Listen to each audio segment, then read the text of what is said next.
Hello.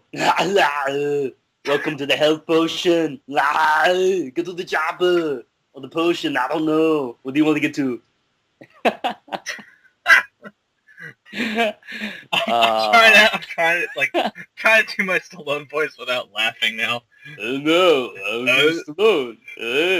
I'm trying. Well, I just think I'm gonna go on like South Park when they actually have to have a translator for Stallone. When he just walks up to the guys and he's like, all right. Stallone said that you guys are great. All right. Welcome to our show. Come on, listen to the show now. Put your headphones on. Listen to it. Do it now. That'd be funny if the real Stallone actually listened to us and he was like, "Man, do I really sound like that? Holy shit!" He actually has like a sudden. He has like to quote Pulp Fiction, what alcoholics call a moment of clarity. It's actually like he's like, holy shit, I actually sound like that. Do I really sound like that? I don't know. I guess I do sound like that. Oh my god, what does that sound? What's what sound? Oh, there was something, I had an article and a giant sound popped out at me. Oh shit. If you didn't hear it, it's cool. Okay. I mean, no, it's weird. It's weird when I tried to record it, when we did like a test earlier, it's like, me, when I listen to myself, it sounds a little fuzzy, but it's like perfectly clear, which is really weird, but... I'm always perfectly clear, even on the little dinky PS4 headset that I have. Like, whenever I was playing Destiny, people were like, yeah, man, like, what kind of headset are you using? You sound super clear. I'm like, me? Headset? Yeah, no, I'm just totally using the PS4 one that it came with by default. And they're like, that tiny piece of crap? And I'm like, yeah, I sound awesome, don't I? I'm not even using a headset. I'm just using the power of telekinesis to talk to the controller. Yeah. What? No way. Yahweh. It's my superpower. Yahweh, God. Anyway. I'm Sony, man. So I guess, honestly, like, the first thing we can talk about in slight detail, if you want to, is, you want to start with Silent Hills, or do you want to start with... Well, let's talk about, like, what this show is actually trying to do. Like, because I actually, at least for me, this show, because to be honest, I don't like a lot of modern, like, game journalism, game podcasts, all that shit. Like the big ones, like IGN and GameSpot. I just think they're boring. It's just... Well, I mean, most of the time, from what I've seen, every time I watch one of their coverages, it's just everyone agreeing with each other, and it's pretty boring. It's like, yeah, we all think this thing is awesome. Yes, it is awesome. Yeah, awesome, awesome, awesome. Yeah, and we, you and I do agree on a lot of stuff, but... Yeah, the thing is, I can agree with things, and I'll champion things, but then I'll also be like, this is where it could have done a lot better, to be honest. Yeah. And I'm admittedly more of an I'll just throw that out right now. I'm as far as like me and like the big console war bullshit and all that, I am 100% a Sony pony. I have been a Sony pony for many years, and I'm proud to be a Sony pony. I don't give a shit. Honestly, for me, I tend to go where the gaming goes, where I feel like I'm having the most fun. Fair enough. I mean, to be fair, I have owned every single PlayStation console that's existed so far, but until the PlayStation 4, it's always been like more than a couple. Well, it's always going to be more than a few years into the game. Like, I would have to say, like, the PS1's generation, that was the last one that I got. The PS2 generation, that was the last one I got. PS3 generation, I got actually right before The Last of Us came out. Mm-hmm. So, I mean, that can tell you when I got that one. But PS4 was the first one I hopped on for specific reasons. Oh, yeah. Because they just, like, fucking dominated Microsoft at E3 2013. Yeah. And I mean... They just slaughtered them.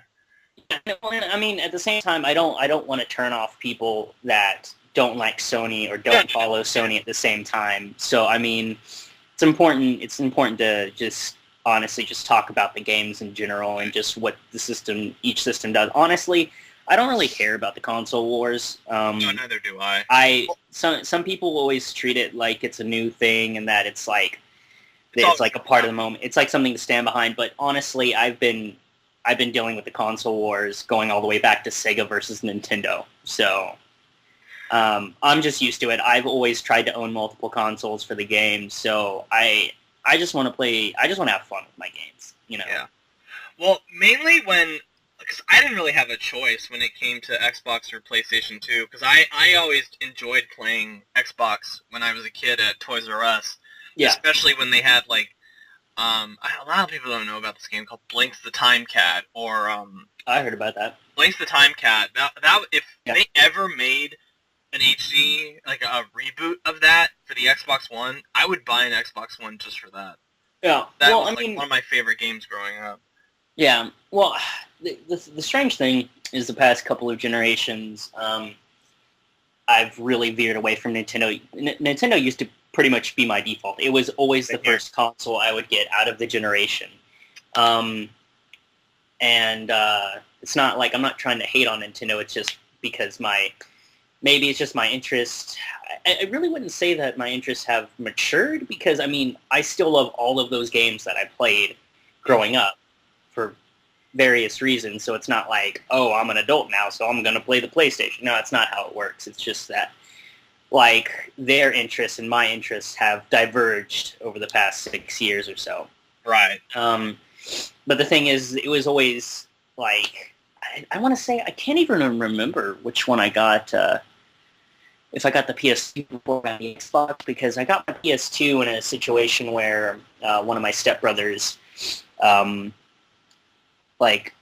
needed to borrow some money, so basically he gave the PS2 to me as collateral, then he just let me keep it afterwards because he didn't play it anymore, and that's how I actually got to play Kingdom Hearts for the first time, which I loved.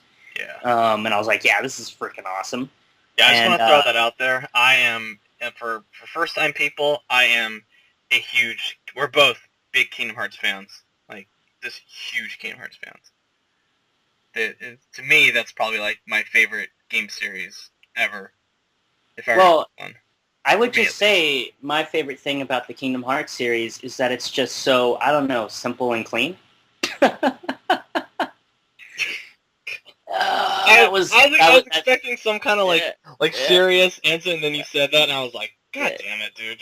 Yeah, well, I mean, that's pandering to the Kingdom Hearts fan base who know the theme song. Anyway. Oh, we didn't even say our names. Everyone's saying, like, oh, it's a Stallone impersonator with a Schwarzenegger impersonator. So, I'm Adam, by the way. I'm Eric. So, yeah, no, I'm not Arnold Schwarzenegger. No, I'm not Sylvester Stallone. He's not Arnold Schwarzenegger. So, sorry to all the people that were now disappointed that we're just regular old guys. We're not Planet Hollywood aficionados. But yeah, like my dad, I actually had two versions of the PS2. My dad bought me one when I was little, and because he used to go to Pakistan all the time, and he found a way, like one of my cousins on his side of the family found a way to make the PS2 region free, so I could actually play Pakistan bootleg copies of games from there. Yeah, I remember having like the Hulk game that came out around the time that the first Hulk movie came out. And that was a really cool game. I still have that game somewhere. But I love that game. I loved Grand Theft Auto 3. That was one of my favorites growing up, even though, NBA Street Volume 2. If I hope somebody does an HD remaster of that, I would buy that in a heartbeat. Because I'm not even a big sports guy. A little like a basketball guy, but... Yeah. NBA Street Volume 2 was like one of the funnest games I've ever played. Hey, well, I mean, I generally don't deal with too many sports games either, but I on the N64 I had that Kobe Bryant one, and I love that game. I would do trick shots all day, every day. They're amazing. And then around the time, I got another PS2, the latest PS2 model, for my birthday back in 2004, I believe, 2003. And like the Slim? Yeah, it was around the time when did the Lego Star Wars game come out? Was that 2004 or 2005? I don't really remember. All I know is I had that on the GameCube. So. Okay. Because I got that for my birthday along with a PS2, and so I got that, and I had the option between getting a PS2 or a PSP. And all my friends were like, "No, man, get a PSP, get a PSP." And I finally was just like, "Nah, I'll get a PS2 because I wanted Kingdom Hearts. Well, actually, no, I didn't want Kingdom Hearts because wasn't a fan of it at the time. Yeah. But I got Lego Star Wars, which I still love. I still have it. I got God of War 3. Not what God of War 3. God of War 2 around that time. Looks like it was 2005. 2005. Okay. And then one of my favorite games of all time, one of the most underappreciated things ever, Radiata Stories. I got that. Oh yeah, I own that. The problem is I got it used, but I got that one, Phantasy Star, and another game. Just shot up now that you have the game. well, the thing is I played it a little bit, but my PS2 broke down on me when my freshman year. Yeah, because I was using it my freshman year of college, and then it just literally broke down on me, and I couldn't play it anymore. Oh, dude, if you ever get another PS2, that game is amazing. Well, the thing is, my brother fixed it, but he has it in Dallas right now, so. Yeah. But that was, if it weren't for Radiata Stories, I would never have gotten into games like I am today. Yeah. I'll just throw it out there, because everyone talks about how, Legend of Zelda or Mario or other games are, their intros into, being, transitioning from, casual gamers to, just full-on gamer geeks. And then Radiata Stories was, my full-on, transition into being, casual to gamer geek. And I was a big gamer back in, elementary school. But that to me was, a huge, just, awakening as far as, my inner nerdom goes. And that started, my whole love affair with Square Enix, but, the old JRPG stuff. I mean, I just went nuts after that point, because I love that game so much. Yeah. And it still makes me mad to this day that they haven't done shit with that franchise. They just went on to do another, which, I don't hate Star Ocean. I like Star Ocean a lot. They just went on to do, Star Ocean, and then Square Enix kind of, poured out the Final Fantasy 13 series for as long as they could. And yeah. They just left Radiata Stories to rot, which still just irritates me to this day. Honestly, a bulk of the game franchises that I love the most don't really exist anymore, and there's one that still does somehow. It's called Breath of Fire. Honestly, I played the first couple on the N6. Actually, no, the first two were on the Super Nintendo. Mm-hmm. Breath of Fire 3 was on the PlayStation 1, which is still one of my favorite games of this day. The last one on the PlayStation 1, around before the PS2 came out, was Breath of Fire 4, which was an amazing looking game. Mm-hmm. And then, it's a game where if I can kind of borrow some lines from Razor Fist, I don't know if you've heard of him, but basically it's a game, especially. Yeah, it's a game where you can turn into a dragon. It's that sounds awesome. Yeah, the thing is, it's a turn-based RPG, which is awesome. It's the whole back and forth. You get into fights, you fight back and forth. You have your turns and everything like that. You can turn into a dragon. And the thing is the third one did a really great job of it. Where you could collect these different dragon gems, and then you could kind of blend the dragon gems together to create new types of dragons. Mm-hmm. But it all died on the PS2 when they released a game called Breath of Fire: Dragon's Quarter, which looked drastically unlike every other game before it. Did not play like any other game before it. Where they instituted a system where you had to use tokens to save your game. Ugh. And where, those only showed up every once in a while. So, yeah, I didn't get very far in that game when I owned it because I could not save the damn game. When it's dinner time and you're 10, you gotta go, you can't just, and then you don't want to just redo the hours of work you put into it, because you couldn't find the freaking save point. But the thing is so that game killed the franchise. It was so terrible that they didn't even attempt to make another one, which is sad, because everyone before it was awesome. Except for now, they have another one called Breath of Fire 6, but it's a mobile game, and it's all anime. Ooh. Yeah. Yucky. So it's dead. It's dead. And also, the worst part about Breath of Fire Dragon Quarter is it punished you for turning into a dragon. Because apparently, if you did it too much, you would lose the game. Yeah, that's fun, right? I hate it when they do that. When it's like they take the thing that is such part of the like a huge part of the DNA of a franchise, and then they just completely just gut it. And it's like, oh, too bad. We want to be risky. I mean, I understand being risky and trying new things, but there's a difference. You don't take out what was so essential about the franchise and just fuck it up in such a horrible degree. Yeah, and I mean that was one of my favorite franchises that's dead now. That pretty much died in the PS2 era. Another one was called Shining Force, which was on the Sega.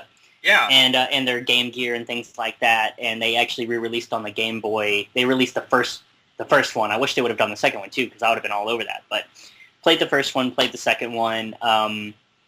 They had a couple of other ones in the franchise because those were called Shining Force, but they also had like Shining Arc, Shining the Holy, or Shining in the Darkness, or something like that. Final and they were Conflict. they were also on like their Game Gears and like Sega CDs, things like that. Yeah. And then the Genesis, they came out with the Dreamcast, or not the Dreamcast, they came out with the Sega Saturn. And they released Shining Force 3. Now, it was awesome. I love the game. I still love the game to this day. The only problem is the only part they released in America was part 1. Because Shining Force 3 had 3 scenarios where literally they were their own legitimate games, but it was all part of the Shining Force 3 story. And they all had different main protagonists that you would cross and you would meet. You would meet the different protagonists in each of the games. And then in the next game, you would shift to that perspective, and you would even relive some of the old battles and things like that, which was really cool. The only problem is that scenarios 2 and 3, which was in the extent part 2 and part 3 of the storyline, was not released in America. That sounds a lot like typical Sega.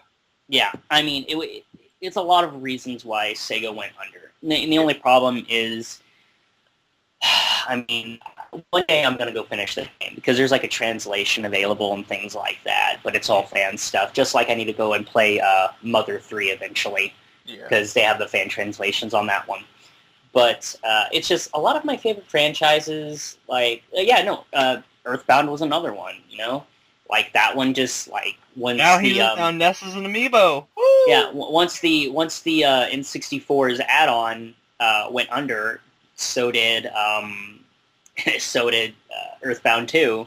Yeah. And instead of releasing like an American port of the Game Boy game like they did in Japan, they're like, nope, not going to do it. So Shining Force, Breath of Fire, and Earthbound all died for me. And it's really depressing because the only game that's out right now that is hung around is pretty much, I want to say Kingdom Hearts. Yeah. Also, well, I mean, Pokemon's been around, but I mean, it's literally, it's the same game. They just add a couple new features each time. That's all they do. Yeah. Which is really, I don't know. The thing is the coolest Pokemon game I want to say I ever played was Pokemon XD Gale of Darkness on the GameCube, which it was almost to an extent just like a regular Pokemon game, but on one of the main consoles, which it was amazing. It was fun. I loved to play it. It looked great at the time. You know, it still looks good. Mm-hmm. And I don't see why they just don't do that. I mean, they literally would make so much money, but it's like Nintendo is just so focused on making their 39th Mario game or making their mobile games now that they just don't give a crap about, like, there's such a disconnect that they haven't listened to their fans for over 20 years, you know? It's just whatever they want to do. I mean, there's that common problem with a lot of Japanese companies, which is really weird. As much as I love Japanese game and I love JRPGs, it's just they don't adapt. They're not adapting all that well. It's the same with Nintendo, same with Sega, same with Square Enix, same with Capcom. They're just Konami, yeah, they're just not adapting all that well. They don't understand that the internet exists. They don't. I mean, I guess they recognize that it's a presence, but they don't fully understand what kind of impact the internet can have, or how big something can just blow up in their face now. Yeah, no, it's exactly. Like, I mean, one wrong move, you're fucked for like a good week or so. Yeah, I mean, and the point in case is the whole everything that's happened since the Silent Hills issue. I mean, we can actually start talking about Silent Hills now because we actually have bled into that topic. Yeah. But I mean, honestly, I personally I feel that Kojima has not been with Konami for well over a month now. I feel like even though they said that he's working on Metal Gear Solid 5, I really feel like he's not actually physically there anymore. I think he's physically there, but I think he feels like he understands that he needs to deliver the Phantom Pain, but in the back of his mind, from what I hear, and for those people who don't know what the hell we're talking about, there was back in August they released a demo on PlayStation 4 called PT, and it stood for Playable Teaser, and at the time it was under like a fake studio name, under a fake name. And people didn't know what the hell this thing was. So when you booted it up, you really had no idea what to expect. And I loved it to death. I still love it. I think it's probably the scariest game I've ever played. Not the best horror game I've ever played. I still think that honor belongs to Silent Hill 3. But as far as like just atmosphere and tension and the way that all the little details come together in it, that is the scariest goddamn thing ever. And whoever designed the sound and everything, oh my god, it looks honestly amazing. Whenever I played PC, I was genuinely disturbed as I was playing it. Yeah. And I was that wasn't until I hit the part where I got stuck in a loop and didn't know what to do and just got really pissed off. I finally figured out how to do that without looking up anything. Oh, well, I've tried everything. I eventually had to cave, and then even when I was doing the things people told me to do, I still couldn't get it to work.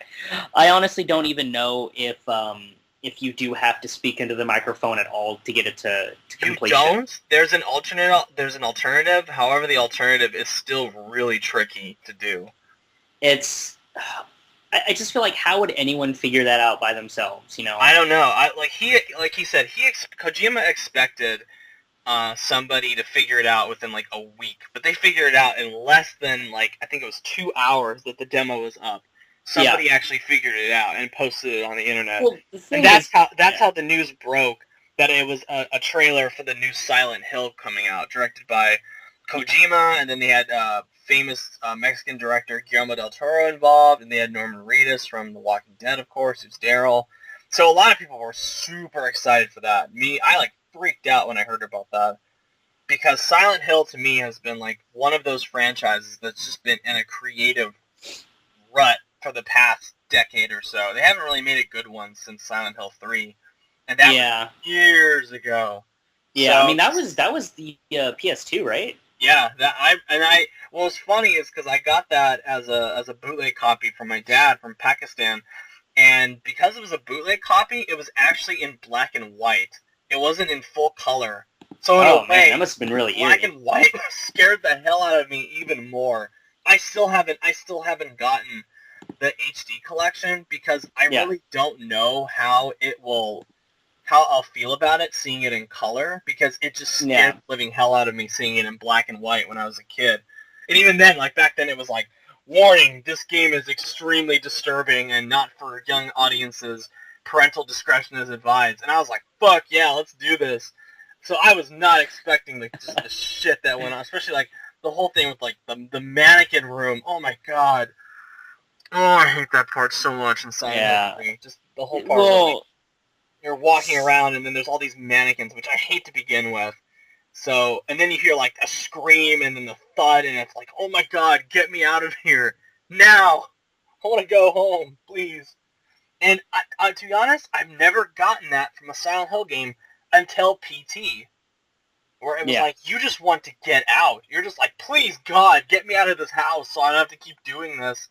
And what I've come to realize is, I understand why people think the final bits are frustrating, which they are, but it also gives this sense of you're just going kind of nuts trying to figure this whole thing out, which again lends itself to kind of this fourth wall breaking sense of just your sanity is just being, and your patience is just being stretched to its absolute limit, and you're just fuck it, and you just give up. But then again, that's part of the genius because it's meant to evoke this feeling of hopelessness and maddening, and I just love that shit. You know, it can frustrate the shit out of you. Yeah, honestly, the only horror games that I really played as a kid was I played the first couple of Resident Evil games. Oh yeah. And I want to say like my favorite. Well, one I wouldn't say it's a favorite memory because it just scared the crap out of me. But when I was a kid, I was visiting with my mom one weekend and with my older brother, and he took his, I want to say it was like his Super Nintendo or his Sega or something, and he took it and he traded it in with some other stuff, and he got a PlayStation 1 with Resident Evil 1 Director's Cut. So we were sitting in front of one of these like big TVs downstairs, and we were just sitting right in front of the TV as kids do, you know, and we got to this part where we got to the original beginning with the with a laughable live action intro to it, and they run inside the house and everything, and then then it's like the part where, like, if anyone else played Resident Evil 1, they'll know this, like when you walk down that hallway to the right, not the dining room to the left, but over to the right, and there's that long hallway, and you're sitting there, and it's just nothing, it's just dead silence, and you're just walking there, listening to just the footsteps of your character. And then the zombie dog just breaks through the window, and then suddenly we jump 30 feet backwards away from the TV, freaking out and panicking, saying, "Shoot the dog! Shoot the dog! Shoot the dog!" And of course, its controls are so terrible that basically it was just like on a swivel, like moving around, just trying to aim and shoot this dog, and it's just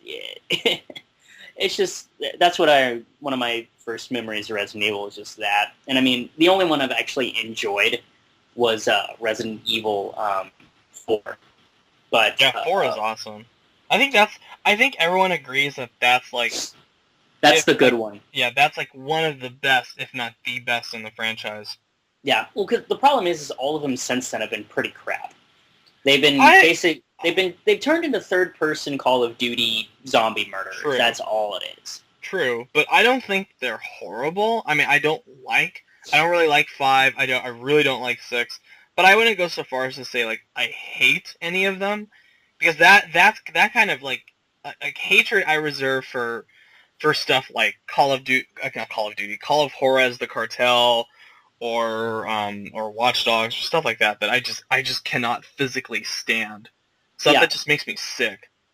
Yeah, well, I mean, like it's not that I hate them. I just feel like they're very lame, and that Capcom has they're not even close to the original spirit. Yeah, and the thing is, they're like, oh yeah, no. Resident Evil 6 is going to be more like its horror roots, you know? So we're going to have some zombies that look normal and not Las Plagas, and we're going to give you, what's his name?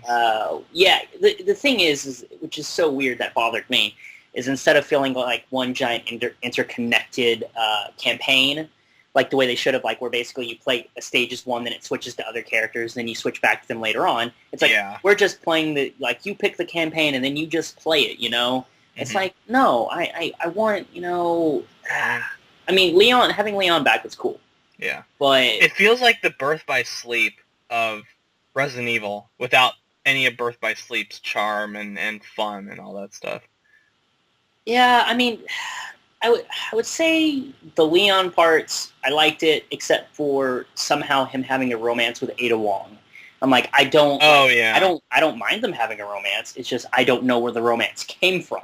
Well, I understand that there's sexual tension, but it's to like go into a believable romantic relationship between those two is like, it's like you're kind of pushing it because, I mean, I buy them as like no strings attached lovers, but as far as like romantic interest, that's a bit of a stretch. Honestly, it felt very Japanese to me, and I mean, like, not that I'm saying. I mean, of course, it's from a Japanese developer, but just it feels like the things in it were sort of like tropes from like an anime. Well, it's like the character design in Final Fantasy 15. Yeah. With Cindy, she's just pretty much like the stereotype busty lusty Japanese girl. And then even there, like the Square Enix is like, oh, well, we didn't design her to be all that provocative. We designed her to be like. You could be in the room, and your parents can be in the room, and it'd be okay. And I was like, I would never ever play that game in front of my dad. He would and flip his shit if he found out. If he found out my character was like that. And for proper context to anyone, for everyone listening right now, we're talking about Final Fantasy XV's gender swap Sid, or Sydney, who, if you just go Sid and look is in the game. Sid's in the game. Yeah. Apparently Sid is, but that's his daughter, which I was like... okay. And I didn't even figure that out until somebody told me later, because they make a very small reference to Sid, like her dad. And I was like, that's a weird little... like, because they said something like, we'll bring something back for Sid. And I was like, wait a minute. I'm like, okay, hold on.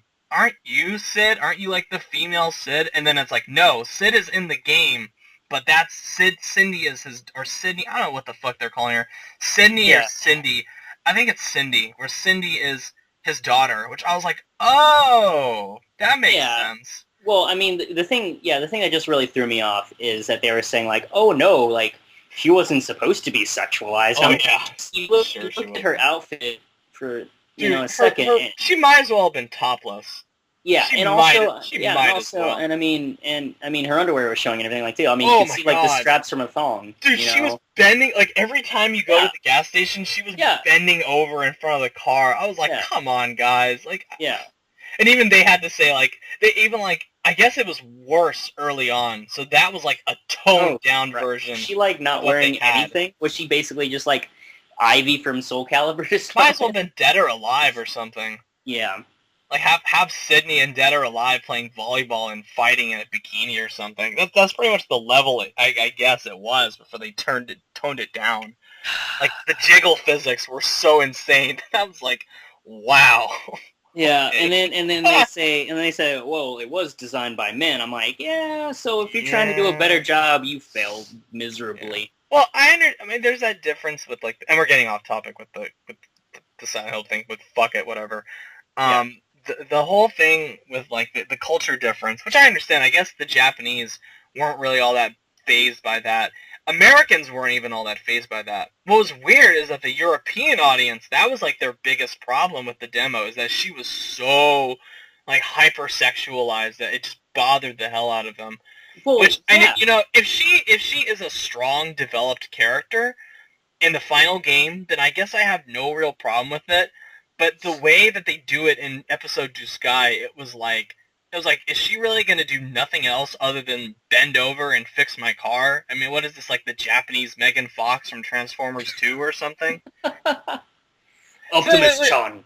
Pretty much. No, it's like that part in the beginning of Transformers 2 when, like, Megan Fox's introduction is her in, like, the shortest shorts imaginable, bent over a motorcycle with her ass hanging in the air, and her, like, all, like, sexy looking and sweaty. I was like, are we really gonna start out like this? A Transformers movie? This is how we're gonna do this? All right, Michael Bay. Okay, all right. Well, I mean, he's trying to sell something, and he knows what sells it. I guess. But yeah, no, it's just that's an interesting thing that you brought up, because in America, well, actually, no, that's really strange, because in America, like, violence just like it seems. No one gives a shit. Yeah, but it's like the sexualization of things that seems to really bother people, but at the same time it doesn't. But whereas in Europe and places like that, it's the violence is the thing that really gets drawn back on, and they're just fine with the sex. So this is like a weird parallel. I don't really honestly, I thought the Americans would have been the ones most pissed off about it, not the Europeans. No, what bothers me is, like, because I full disclosure, I work in retail. I work in video game retail. But I, like, whenever I see parents being like, why is this game rated M? Why am I buying this for my child? And then I read to them, and I'm like, it's rated M for blood. Mm-hmm. There's language. Mm-hmm. There's some nudity. Nope, we're not buying it. Too bad. Nope. No nudity. Bye. I don't care about the swearing. I don't care about the gore. I don't want my child seeing a pair of boobies. No, we'll put that back. Put that back. Because God forbid you don't mind that the kid watches some guy chainsaw someone else into pieces. Pretty much. No, it was like, oh, I don't care if I buy Mortal Kombat X for my child as long as there's no nudity in it. And I'm like, really? Really, guy? Like, really? You would rather have your child see a guy get snapped in two and then have his intestines pulled out through his mouth. Really? You would rather see that than have your child see that than have him see, like, just a female's ass or a pair of tits or a penis even or something? Because a pair of breasts that's going to start World War III. So you got to be careful. Goddamn breasts. No, but it's just so ridiculous now, and it's gotten to such a degree with like, especially on television, where, like, common network television that you don't even have to pay for is, like, they show people getting shot left and right, there's blood everywhere, but if you see an ass cheek, it's like, no, we're not showing that, no ass cheeks, when we, like, instead let's put an image of a guy getting eaten by rats or shot in the head or something, I don't know. And it's fucking, God, just, it bugs the hell out of me these days. Especially seeing it over and over again, firsthand. Yeah, and it's just it just baffles me because something that's always really bothered me, at least in films, and I'm glad they're not around as much as they used to be, but all of basically the gore porn films where it's like Saw, Hostel. I can't stand any of those movies, and the thing is some people are like, oh, well, the first couple ones are good, and I'm like, I don't really give a crap if they're good because they're disgusting to me. I'm the exact opposite when it comes to the Saw movies. Like, like, the first Saw movie is one of my most hated movies ever. I hate that movie with a passion. But all the other ones, I really don't mind because I felt like they were going, like, they understood that it was so goofy and ridiculous that they just fucking went for it. And I actually admire that in a weird way of how they didn't give a shit. They just went for the nastiest, goriest thing. And then it was like, in the first one, they took it so seriously, though, that it just came off as really ugly and gross rather than funny. Like, even, like, Mortal Kombat, like I told you with the whole thing with, like, the parents killing their children or the children killing their parents and that to me is where I draw the line. And I feel like that's a huge problem in Mortal Kombat X. And a lot of people, and I know even you brought this up, where it's like, did it bother you in MK9 that Sonya and Johnny Cage were killing each other in that thing? But it's like, in MK9, they don't have that dialogue exchange in the beginning where they openly acknowledge that they were once lovers or are friends. It's just two people fighting against each other using their favorite characters. There's no emotional interaction. And they're not in love in MK9. But after they've had a freaking child together and have known each other for decades in MK10, and to see them actively acknowledge that they're friends or, like, that they once had a romantic relationship, and then to see Johnny Cage just, like, fucking do his "here's Johnny" fatality on Sonya or Cassie. Yeah. It's like, to me, that's just not funny. That just stops being funny and just goes more into being gross. And that's a topic for another day. But that again ties into my problem with why there's so many classic characters in that game when there really shouldn't have been at all. Yeah. Anyway, yeah. But Silent Hills. Yeah. Well, Silent Hills. Well, yeah. Back to the whole Kojima thing. I know we kind of went on a multifaceted tirade there. But it happens, people. Yeah. No. But so honestly, just the way that all of Kojima's names and his production companies have been stripped off of Metal Gear Solid 5. That really bothered me because I mean it's still his people working on the game and you just kind of stripped it off. So I don't know. Konami thinks, oh well, if we remove his name, people will forget that Kojima was a part of it, and it's like, please don't tell me you're that stupid. No. Well, I mean, because the thing is his name is like a selling brand for other games. He's a legend. No one's gonna forget his name, even if they take it off everything that he's ever done. They've even gone so far as to take his name off the Zone of Enders HD remaster. And it's like, seriously? No, yeah. If you look at, like, the box art now on the website, they don't have a Hideo Kojima game on the front. It's just a Konami production. So I'm like, guys, Kojima is, like, one of, if we have any kind of, like if there's such thing as, like, an Orson Welles or a Kubrick of video games, Kojima is probably, like, the most legendary out of all of them. Like, he is because he is the guy that like, he's famous for his, like, attention to detail, his own sense of style, his own sense of humor. like he is a one of a kind legend in the industry. Well, you don't even have to have played any of his games to even have heard his name. You just hear his name and you know who he is. Yeah. It's like, just like with film directors, like Stanley Kubrick. You might not have watched any of his films, but you know his name. His influence is everywhere. Yeah, and I mean, especially the thing with Hideo Kojima, like all of the other projects he's worked on and things like that. I really hope that he goes on to do some really cool stuff. What I'd really like to see is him maybe do one of these, like a Kickstarter game. Like, I feel like he would get that funded in a heartbeat. Oh my god, I feel, it would break even faster than Ukulele did.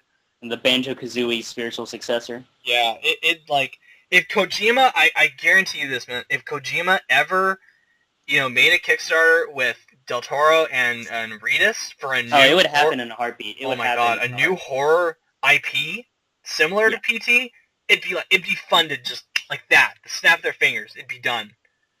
Yeah, so, and I think the thing that bothers me the most about Konami is the fact that they're like, oh, we're totally open to like working together with Del Toro and Kojima on another horror game, and I'm like, then why did you cancel this horror game? Because they're so open to working on a horror game, why did you cancel the one that's already been established? Well, it's because their little squabble with Kojima is just, they're just so fucking... And to be fair, we don't know the whole story.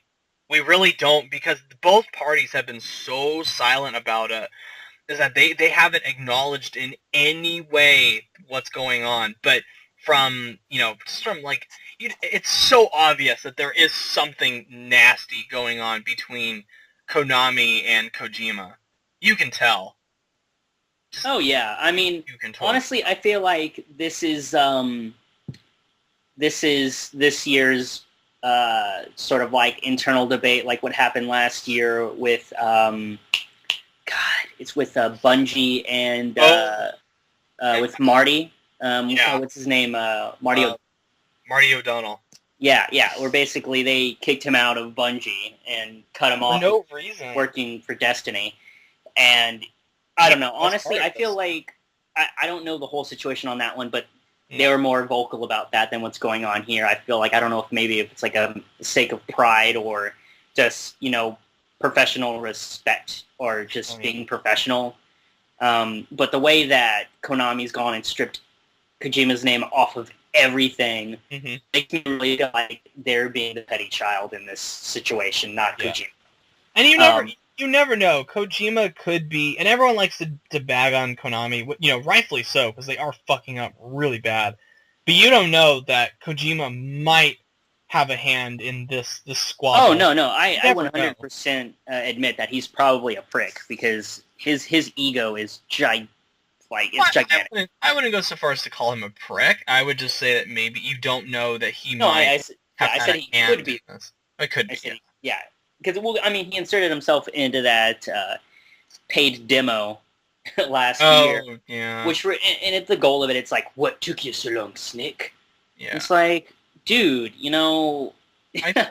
like, from what I've read, that, like, he comes across it like his idea, but I feel like Konami might have pushed him to do that a little bit more just to make more money. Because Kojima has all the money in the world. It's like, he is rich as shit. He doesn't need to do that. And it was really obvious that it could have been the opening level to the Phantom Pain, but maybe Konami, now that we know what Konami's up to, all their bullshit, you never know. It might have been their idea to do Ground Zeroes, and Kojima's just been getting the heat for it. Well, that's totally, that might be the case, because, they announced, there was an announcement, and so they're like, well, let's just toss them something, because we're not going to be able to give them something for 2 more years or something like that. But no, I gotcha. It just really bothers me. Just honestly, I'm not like the biggest Kojima fan myself, because I've only played a handful of his games. But at the same time, I can't really say what's going on between those two. But I might get Phantom Pain. I don't know. The last one I bought was Metal Gear Solid 3. Well, actually, I got Rising Revengeance, which I get the feeling is how Konami is going to take the Metal Gear franchise, because they're going to keep making Metal Gear games, so they're probably going to be like that. I like Revengeance, but I liked it too, but I feel like they're going to completely divert or dilute whatever was left of the Metal Gear franchise, because I feel like it's been going that way for the past couple of titles now. Because Metal Gear Solid 4 was more movie than it was a game. Well, but I love Metal Gear Solid 4. I love 4. I love 3. I like 2. I really like 1. Revengeance I thought was cool too. But it's like, why would anyone want to play a Metal Gear game that didn't have Kojima producing in some way or another? That's like his whole DNA that's his baby. That's his game. Why and like his whole personality is so prevalent in every aspect of that series. So it's like, why would you want to play a Metal Gear game without Kojima involved? That just doesn't make any sense to me. Honestly, that's the same reason why I never played Arkham Origins, because it wasn't Rocksteady.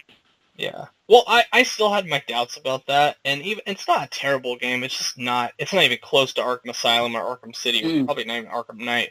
Well, it was a cash-in, and that's what bothered me. It's like they just did it as a cash-in because Rocksteady was working on the real game. Yeah. Honestly, I can't wait for the day they release the Arkham trilogy, where it's just, where it's Arkham Asylum, Arkham City, and Arkham Knight. That's going to be awesome to own. On the PlayStation 5.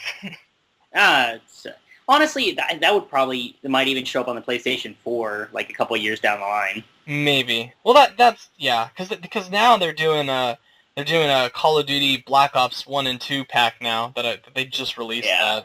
I haven't looked at the trailer for Black Ops 3. It actually looks interesting. I mean, I'm probably not. I'm gonna wait for it for sure, but it looks interesting because it's set so far into the future that they can do a lot of cool stuff.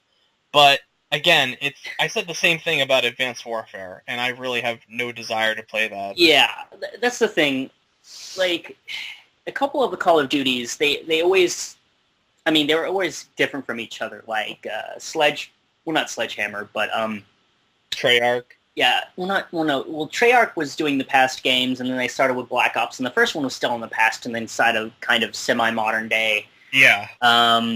Second one was more into the future before Advanced Warfare, so I was really thrown off by the fact that so many, that they have so many futuristic COD games now, which just doesn't make sense to me. So are you going to have an Advanced Warfare 2? Are you going to have a Ghosts 2? Because Ghosts was future tech too.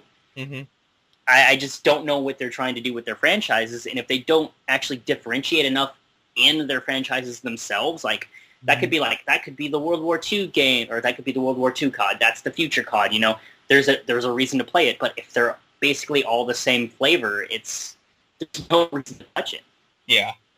I mean, if anything, I would just do I mean, this isn't a sponsor or anything like that, but I would probably just red box it for the campaign and then give it back. Yeah. Because most campaigns you can beat in probably like one sitting if you have the whole day off, or at least a couple of days. But then by the time those couple days go by, you just spent $6 as opposed to 60. So yeah.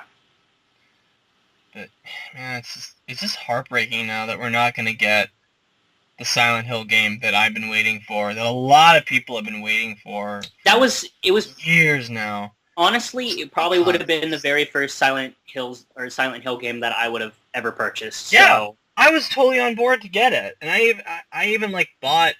What's weird is I probably like an influence for like horror. I bought Evil Within. Well, my friend and I split the cost in Evil Within to kind of fill our appetite, because we got so excited after playing Silent Hill and Outlast, or not Silent Hill, but PT and Outlast, that we wanted another horror game, and then Evil Within was just such a fucking boring piece of shit. I cannot stand that game at all.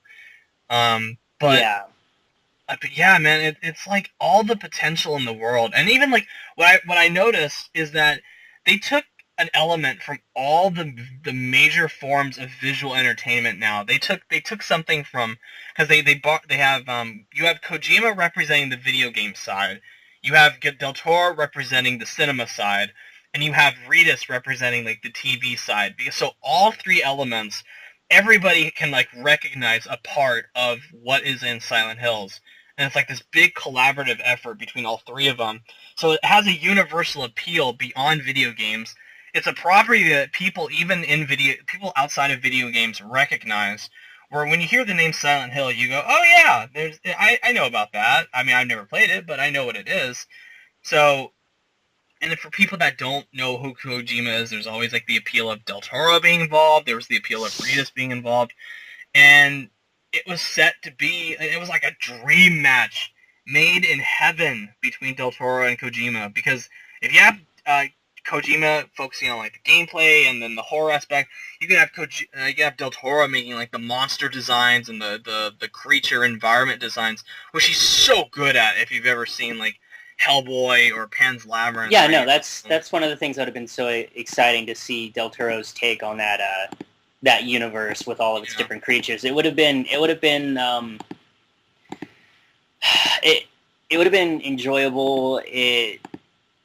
I don't know. It'd have been so great to have seen all the things he could have accomplished along with, Kojima. And then, honestly, if there was anything to get you motivated to play a character, it's like, I'm going to be Norman Reedus now, Yeah. That's honestly the only reason why that piece of crap, Walking Dead Survival Instinct, sold, is because they're like, oh, you get to play as Norman Reedus, And that's what sold the game itself, because he's a character that everyone loves, and it's... honestly, he's a really exciting character. He's prevalent in popular media now. Mm-hmm. I mean, a lot of people still love him and know him from the Boondock Saints and a few other movies. Yeah. But he's like the ultimate badass currently. So it's like, generally I don't like horror games, but if I get to be Norman Reedus, let's do this, Like, this gives me, the morale boost to actually try and play this game. Right. And it's just gone now. And I mean, there's nothing we can do about it. The only thing we have left is just this PT demo, which is selling for thousands of dollars on eBay right now. And if you don't believe me, anyone that's listening, just go to eBay, type in PT demo PlayStation 4, scroll down to the side where it says sold listings, click it, and then you can see basically several sold listings, like $910, $1,000, $1,200, $1,300, $1,500, $1,400. Oh, and this one's my favorite, $5,200.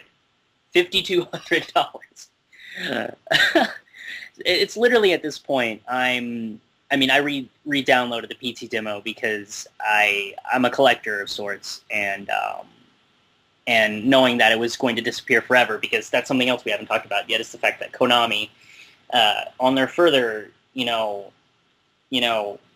crusade to burn Kojima out of everything, went onto the PlayStation market and fully removed the PT demo and basically went on a slash and burn campaign, just getting rid of everything. And so people are taking their PlayStation 4s with the PT demo installed in it and selling on eBay for basically 2, 3, 4, 5 times the value of their PlayStation. So not only are they selling it, but they're getting the price of their PlayStation 4 back so they can immediately buy a new one at plus some gravy, So honestly, I'm really considering doing that. Once I figure out how to not compromise my account and make sure that I don't lose any save data, I'm going to probably be doing that, Yeah. Might try and get that really awesome Batman PS4, to be honest. But, it's something I'm planning on doing because it's just only going to raise in value over time. But hopefully. Yeah, no. I mean, people are still shelling out to get it. But it's just really disappointing that a company would be... It's heartbreaking. Yeah, it's just all this potential just flushed down the toilet now because of some stupid bullshit petty crap between Konami and Kojima. It happens more than you would think, though. Yeah. Well, I know, but nothing, rarely anything on this prolific of a scale where it's like, if this, and man, Guillermo del Toro has the worst luck when it comes to developing video games. This is his third time trying to make a video game, and it's gotten canceled. Yeah, it's such a shame, especially since he actually he keeps getting projects on him canceled in general because Yeah. he was also supposed to do a Mountains of Madness movie, but then Prometheus came out, so he was like, well, can't do that now. Thanks. Yeah. But I did hear that he is still considering doing it now. It'd be like, well, I want to still make my version. Yeah. Which No, I want to see his Haunted Mansion movie. Yeah. That sounds really But, interesting. And then he was gonna do a Pinocchio movie a Oh, long that time would be ago creepy. with it was the stop motion animation Pinocchio movie, and it was supposed to be like as dark, if not darker, than the book. Well, yeah, the Which, original I'm like, Pinocchio holy tale is shit. like all of these original tales are dark. Yeah. I mean, Which it's I a like. living puppet that wants to be a living human being. It's creepy. Yeah. I used to hate Pinocchio, but I've grown to appreciate it as an adult now. Yeah. Which I never thought I would, but I do now. Thanks, but- Ultron. Yeah. Well, even before the whole Ultron thing, which, yeah. But yeah, R.I.P. Silent Hills, and now R.I.P. PT, killed by Konami because of stupid shit. Yeah, well, I mean, Konami, I think at this point is dropping back and punting because they've removed their shares in the American Stock Exchange, which, I mean, Yeah. granted, it was only about 1% of their total stocks. I think they might be bailing out of the American market. Phantom Pain might be their last hurrah. You never know. Yeah, honestly, because I don't know what else they're currently working on, because, I mean... they're doing another Pro Evolution Soccer. No, dude, you'd be surprised how well those sell. I hear a lot of time. Football sells really great around the world. Honestly, Yeah. FIFA is the top-selling sports game that EA puts out. It's not Yeah. Madden. And I like those a lot more than Pro Evolution. Yeah. Well, and I mean, and the thing is I don't know, like, I'm really curious about what else they might be trying to release upcoming in America. I can't really think of anything besides Phantom Pain and Yeah. Pro Evolution. Uh, Which, right there, are like two of their biggest franchises, but then again, Pro Evolution by itself, unless they come out with like really astounding new IPs, Pro Evolution is like the one thing that they have now that Kojima is leaving. And honestly, if they tried making another Silent Hill game, people are probably just going to respond with indifference. Because it's going to be like, yeah, well, it's not Silent Hills, though. It's not Kojima, so yeah. why should I give a shit? Yeah. So they're not... I don't think they're going to get the huge turnout for the new Silent Hill like they think they would, just because of the whole backlash with PT being completely just erased and like, it's one thing to take a game off the PlayStation Store. It's another thing to go up to Sony and ask them to remove it from the server entirely, just to scrub that thing, to where if you don't have it on the hard drive, you're fucked. You are totally fucked. Yeah.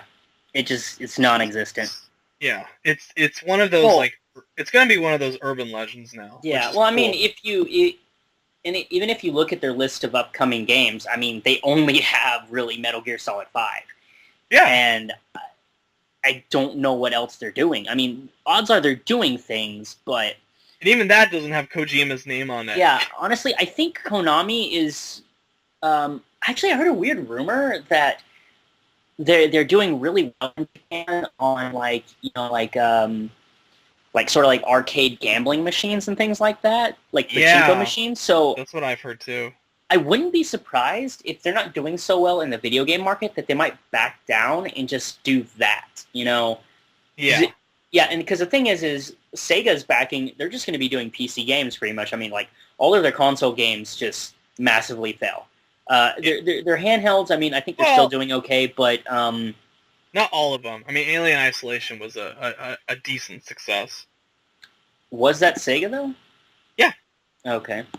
That was Sega, and of course Sega still has, like, the Total War franchise. Yeah, even it's though on the Total PC. War Yeah. Rome 2 was fucking disaster. Yeah, but I mean, it's like they're doing better on the PC than they're doing anything anywhere else. Yeah. Yeah. And then Nintendo's doing this whole, like, let's start making mobile games, which just, I think that's gonna... I think that'll work well for them, but again, that I feel like working well for than working the well for death of anyone console else. gaming. Yeah. Spells out my fears for the death of consoles. I'm not actually worried about consoles in that aspect because the thing is the PlayStation 4 is doing so amazingly well currently that I'm not actually worried about it. But then again, well, my biggest fear is like that's like Sony's only part of their corporation that's really making ends meet. So it's like, what are they going to do to exploit PlayStation even more to get money? That's what my biggest concern is, because they're not really doing all that well financially. There's always that risk they could do something really shitty just to make more money, which I hope they don't. Because if anything they showed at E3 2013 is that they have their head in the right place as far as like the DRM policies and all that.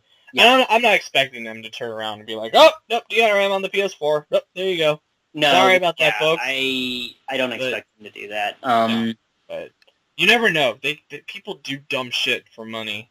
So they do. I mean, look at Mortal Kombat. Look at that. God. All that fucking microtransaction and unlock everything for $20. Pre-order Goro, or you have to pay $5 for Goro. And I really feel like that if so many people wouldn't just pay into these things blindly, that they would go away. But the problem is that's true. They're going to keep doing it as long as they keep getting money out of it. Yeah. So, yeah, a moment of silence for PT and Silent Hills. Cue the bagpipes, people. Oh, God, this is sad.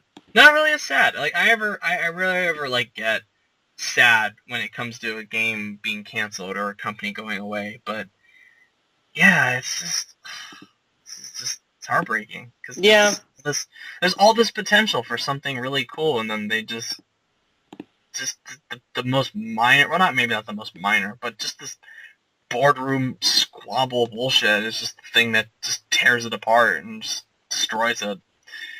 Yep, I mean that's it happens. The only thing we can really do is move forward from that. But the thing is. I'm still really excited for The Witcher this year. I'm really excited for Batman. Batman just keeps everything that they put out for Batman just makes it look better and better. I mean, my biggest fear is that they just don't screw up the twist on who the Arkham Knight is. And you and I have talked about who most likely the Arkham Knight is going to be, which I won't reveal on here because I don't want people like that are trying not to guess. I don't want them to be spoiled by it, but it's a certain character that's had a long history with Batman, and if he's not the Arkham Knight, I'll be really disappointed. Unless it's something or someone or something or someone you didn't even expect in the first place. That's true, but they'd have to do that really well. And Rocksteady, the thing is, I trust them about as much as I trust CD Projekt Red right now. The past two games they've made have been really awesome, and I don't, and aside from their company somehow crumbling partway through, and then, which I don't see happening before this release at all, it's not like Modern Warfare 3 where basically Infinity Ward's leaders basically left with half the creative teams, and so basically Activision just filled it with other people, and you get a really subpar ending to that game. I don't see that happening. Especially since this is their last one, they're going to give like a really big, probably awesome hoorah to it. And I mean, the DLC seems pretty awesome. Great. The only thing I'm really curious though is if the Batgirl DLC. I'm curious if that is going to have the Joker involved at all, because the Joker is the one that paralyzed her. That's the whole thing. And it seems they're going with the Killing Joke lore. Yeah, which is the thing that makes me interested is, will we potentially get Mark Hamill in a flashback doing a Joker voice? Oh, he probably will. I can almost guarantee you that he's going to have some small role because I don't Arkham Knight as a hallucination. I can almost guarantee that. As good of a job as I think it was Troy Baker in Arkham Origins. Yeah. As good as he did. He's no Mark Hamill. It needs to be Mark Hamill, and maybe they could convince him, especially if it's just like a couple lines of dialogue, in a flashback. Yeah. He did a great Mark Hamill impression, though. I was really impressed by how well he did that. But I liked his performance a lot. It's not Mark Hamill. Well, especially since, like, literally, Mark Hamill was supposed to retire from the voice. Excuse me, from the voice of Joker after Arkham Asylum. He came back and did Arkham City and was like, okay, this is my last hurrah as the Joker. Mm-hmm. But if you have like a prequel Batgirl, I mean, because that has to even be prior to Arkham, Arkham Asylum. So it's got to be a thing where it has to have the Joker because the Joker was the one that paralyzed her. Yeah, and that whole thing with the character who might be the Arkham Knight, how we talked about like age-wise, it's a bit of a stretch. When you see that Nightwing, who is Dick Grayson, and Tim Drake as Robin are in Arkham Knight. So assuming Batman trained both of them when they were kids, a lot of time has gone past in that the history, in the Arkham history. Well, I mean, the same thing for Jason Todd. Yeah. Well, Jason Todd's like the DLC, though. Well, no, but I mean, the fact that Jason Todd is already there and, is already an adult, plus the fact that Tim Drake already looks like an adult. Yeah. Because some people are actually saying that he's not Robin, but he actually read Robin in that game. No, but it's just, I just hope it's who I think it is, because then I'll be really interesting. Yeah. Well, I mean, and it's the game I'm looking forward to most this year. I'm really excited about it. I love the co-op. Well, I don't know if it's actually going to be co-op, but it's not co-op. It's like the Grand Theft Auto 5 character switching system, except it's in certain sections. I really appreciate it because it adds a dynamic to the game. Honestly, that's something that I feel would have made Arkham City, like, it would have taken it from a really good game to a really great game, in my opinion, because I hated the fact that Robin was sort of relegated to his own, like, battle map challenges, which really bothered me.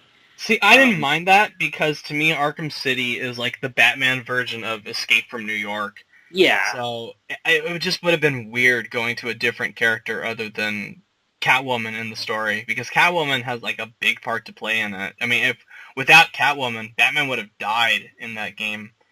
So true, but at the same time, it would have been nice to have, because the thing is Arkham City, they're throwing in every single little piece of Batman they could. Well, you never. Oh, that's right. You didn't play. Harley Quinn's Revenge. No. Well, yeah, Robin's a huge part of that DLC. You play as him a good chunk of that game. Oh, was that actually story DLC? Mm-hmm. And yeah, I never actually played that one because I guess I never bought it or got it or just seemed interested enough in it. But it's really interesting that aside from getting to play as Batman in this new game, we're also getting a Harley Quinn story mission. We're getting Batgirl, we're getting Commissioner Gordon, we're getting Red Hood, we're getting Harley Quinn, we're getting all these other things, and new supervillains and all that. So yeah, it's really exciting. With the DLC, so that kind of puts my theory of you're not even playing as Batman to begin with to death, because if they're going to support it with new supervillains, new Batman costumes, it's like there's really no guessing that Batman's going to be the main character the whole way through. Is that you're not playing as somebody else who thinks he's Batman. So that theory is kind of just dead in the water now, which I'm actually happy about. Even though that would have been really interesting, and to see them pull that off successfully. And I must admit, Rocksteady, I don't think they did that twist in Arkham City that the Joker was Clayface all that well, because looking back on it, it's it's fine, but it's just, I don't know. I just wasn't all that crazy about how they built up to that. But the point where, the Joker actually kills Talia al Ghul, that was really interesting, because that's a real personal loss for Batman, especially if, well, I'm not going to say it, but especially if you know who is Arkham Knight. And that would give the Arkham Knight a huge means of coming after Batman. But now that Talia is dead, and you actually see the effect of Talia's death on Batman, and even the Joker's death, because there's a hint that Batman feels guilty about the death of the Joker, and he actually inside he knows that he had a deeper relationship with the Joker than he's willing to admit. But because it's Batman and he's so in control of his emotions, it's he would never let that show. but it's like he's grappling with that in Arkham Knight. Not only just that, but like Talia's death and everything that happened in Arkham City. So, I mean, that was a huge leap forward, because I never really expected them to kill the Joker at the end of Arkham City. That's a ballsy thing to do. Yeah. But that also leaves room for concern if Scarecrow is that strong enough of a villain to carry the weight the whole way through. I mean, of course he's going to share the screen with Two-Face and Poison Ivy and Penguin. Frankly, to be honest, all of the Scarecrow missions in the first two Batman games were phenomenal. Those were some of my favorite. Was there a Scarecrow mission in Arkham City? I don't remember. There was in both of them. No. That was Mad Hatter. That wasn't Scarecrow. That was Mad Hatter. Well, no. I could have sworn there was Scarecrow's not even in Arkham City. He's an Easter egg in it when you discover one of his little hideouts, but he's not in it. It's the Mad Hatter that's the There's always a hallucination part in these Arkham games because it was so popular in Asylum. I mean, the parts in Asylum are amazing, but then they have like the Mad Hatter in Arkham City and Arkham Origins, and probably there might be another one in. Because it's been such a long time. So the part where Batman's in the morgue and he sees his parents, that's in Arkham Asylum, right? Yeah. Okay. I don't know. I just put them together. That threw me off. Yeah. But no, he sees his parents too in Arkham City, but because he's dying from the effects of the Titan poison, the Joker's blood when he puts it in Batman, he's dying now. That's just because he's hallucinating while he's dying. The thing is the Scarecrow he's a good villain. He's a decent villain, and his portions were some of the best from Arkham Asylum. Is fucking scary in the new one. I can only imagine the things that you have to overcome in the new game. You know. Yeah. It's going to be fantastic. Because I mean, he looked creepy in Arkham Asylum, but in this one, you could tell that fight with Killer Croc really disfigured him, really fucked him up. So I mean, it's just looking at his face is just creepy. It's exciting. Definitely. I'm so looking forward to it. Oh my god. 2 weeks left. Less than 2 weeks left for Witcher 3. Oh my god. So pumped. So pumped about that. And that game, I feel like what's really annoying me is there's some people that are like, oh, I'm tired of hearing about The Witcher 3, and like, honestly, too bad. Like, fucking bad. Like, I just see an article about it every once in a while. That doesn't honestly bother me at all. It's not like It's not like all of these banners you get for all the Call of Duty games. Just throw it in your face every 5 seconds. And it's like, I just don't care about Call of Duty. Leave me alone. Well, since we get them like every year, it's the same thing with Assassin's Creed. It's like we're just bombarded with Assassin's Creed and Call of Duty the trailers and clips and all that shit all the time. That's not special anymore. Yeah, the thing that bothers me is that I actually saw some people. I think his name is Sargon of Akkad. He's like a British YouTuber. Mm-hmm. I'm not really gonna go into that because that goes into a whole Gamergate discussion thing that I really don't want to take the screws off that coffin. I want it to stay buried. Yeah. But one thing that he had pointed out was the fact that you go to some of these websites, you know, like GameSpot, IGN, and where you would think they're still supposed to be impartial about everything, you just get all of these banners for all of these, like, Call of Duty, Assassin's Creed, Batman, buy all these games, buy them now, buy them, you know, and instead of, it cheapens the whole experience because you know they're definitely getting paid for all of their reviews to, like, to sway the consumers one way or another. It's problematic because you can't trust them. It's like, when a new game comes out, I just say, like, Watch Dogs, they're like, oh, it's the greatest game ever, and no, it's not. No, it's not.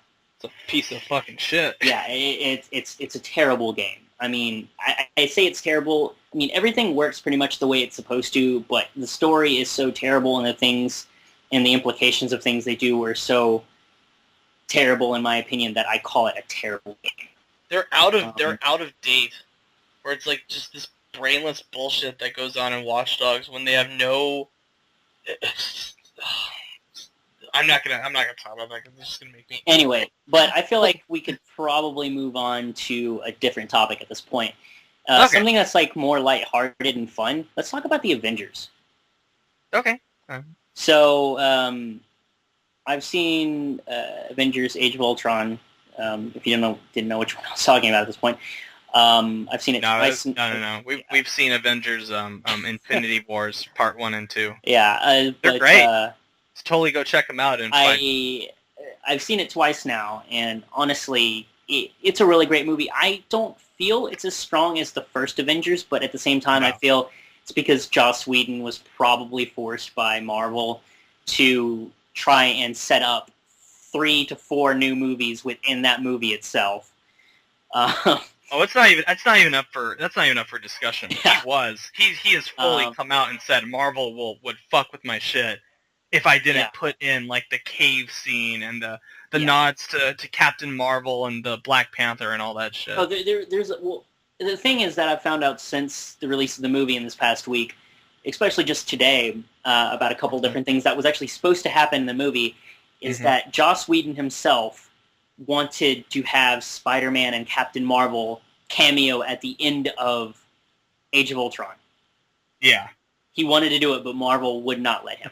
Which, Also, something else that I found interesting today is it's an article on comicbook.com, and it was it's talking about it's talking about a video that was released by Wired that says that at one point in time, like one of the ILM visual effects guys, they were saying that at one point during one of the Hulk fights, that he was supposed to turn gray.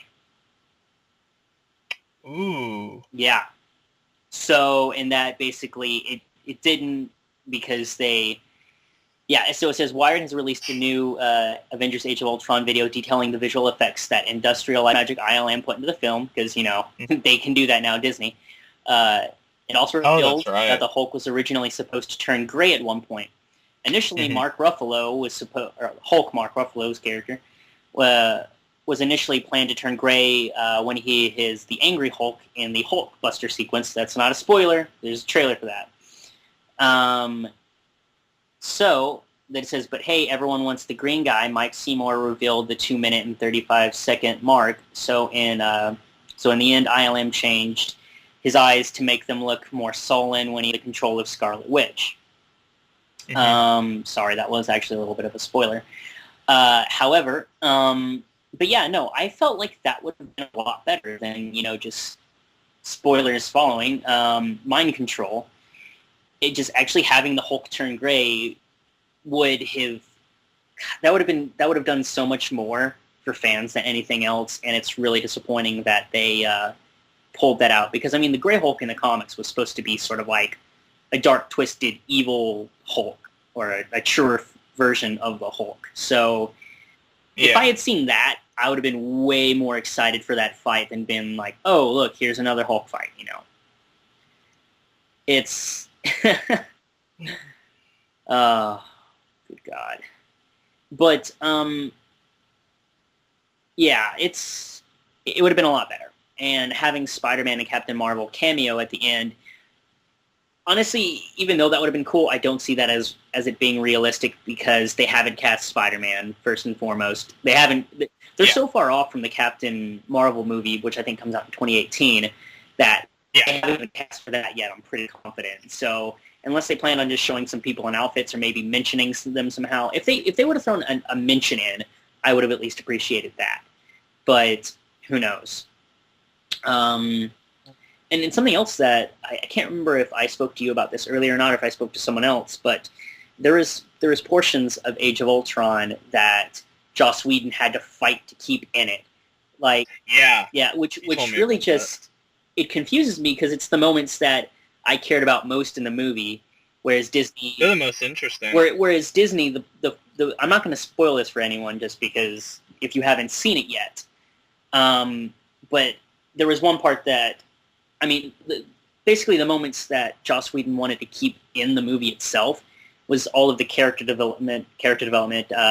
building moments that were most enjoyable and actually fleshed out these characters and made them more believable, as opposed to sequel baiting for Thor, which is what Disney wanted in their particular thing, that I'm pretty sure Joss was able to tone down a little bit, thankfully. However, it's just I feel like Joss and Marvel really clashed with this movie as opposed to the first one, which feels more like its own thing. This one is just sort of like it feels more like a hodgepodge of It's like the Iron Man 2. Yeah, because the thing Iron Man is 2 all over again.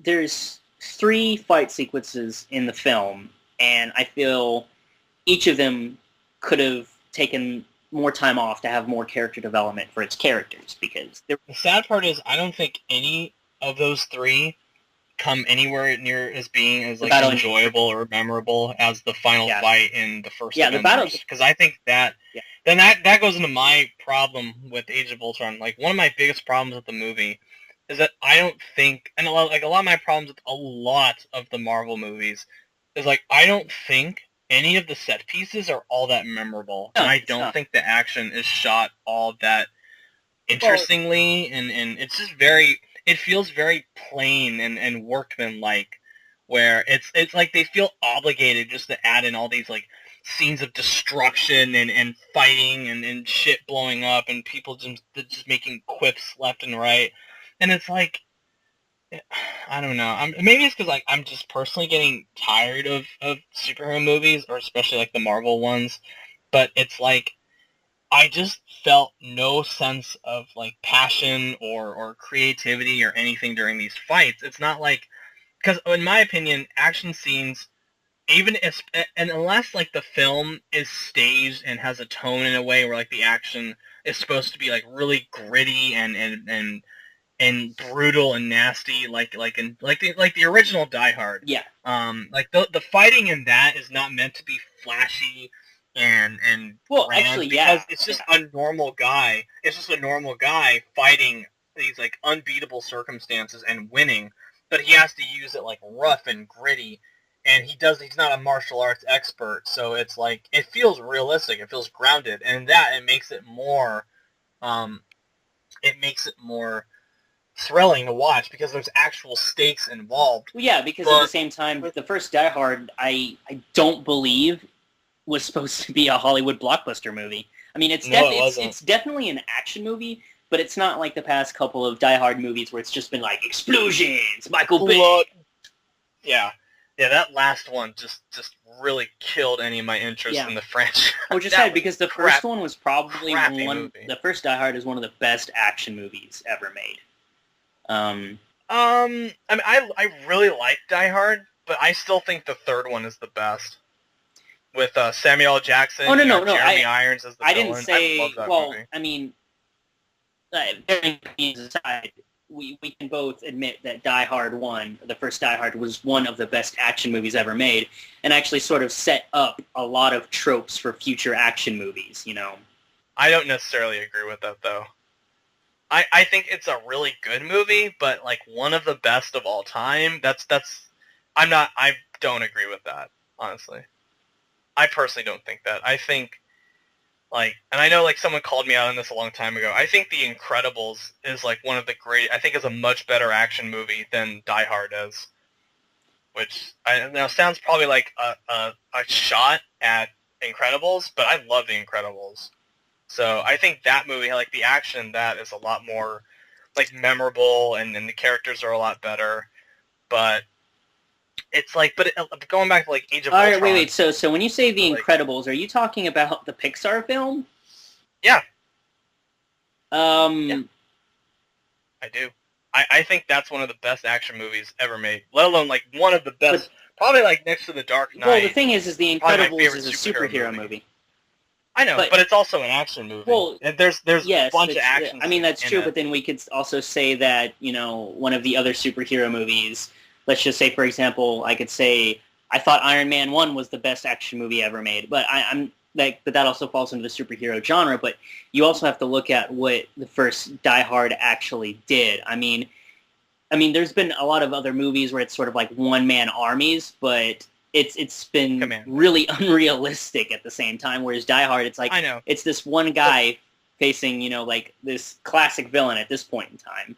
I know. No, but I appreciate that. Like Die Hard, I appreciate on like an action level and a comedy level, but I just don't think I don't think it's as thrilling, like personally for me, as The Incredibles, or even like you said, the first Iron Man, or Commando, which is another 1 versus 1,000 movie where it's just Arnold Schwarzenegger going in and blowing people up left and right.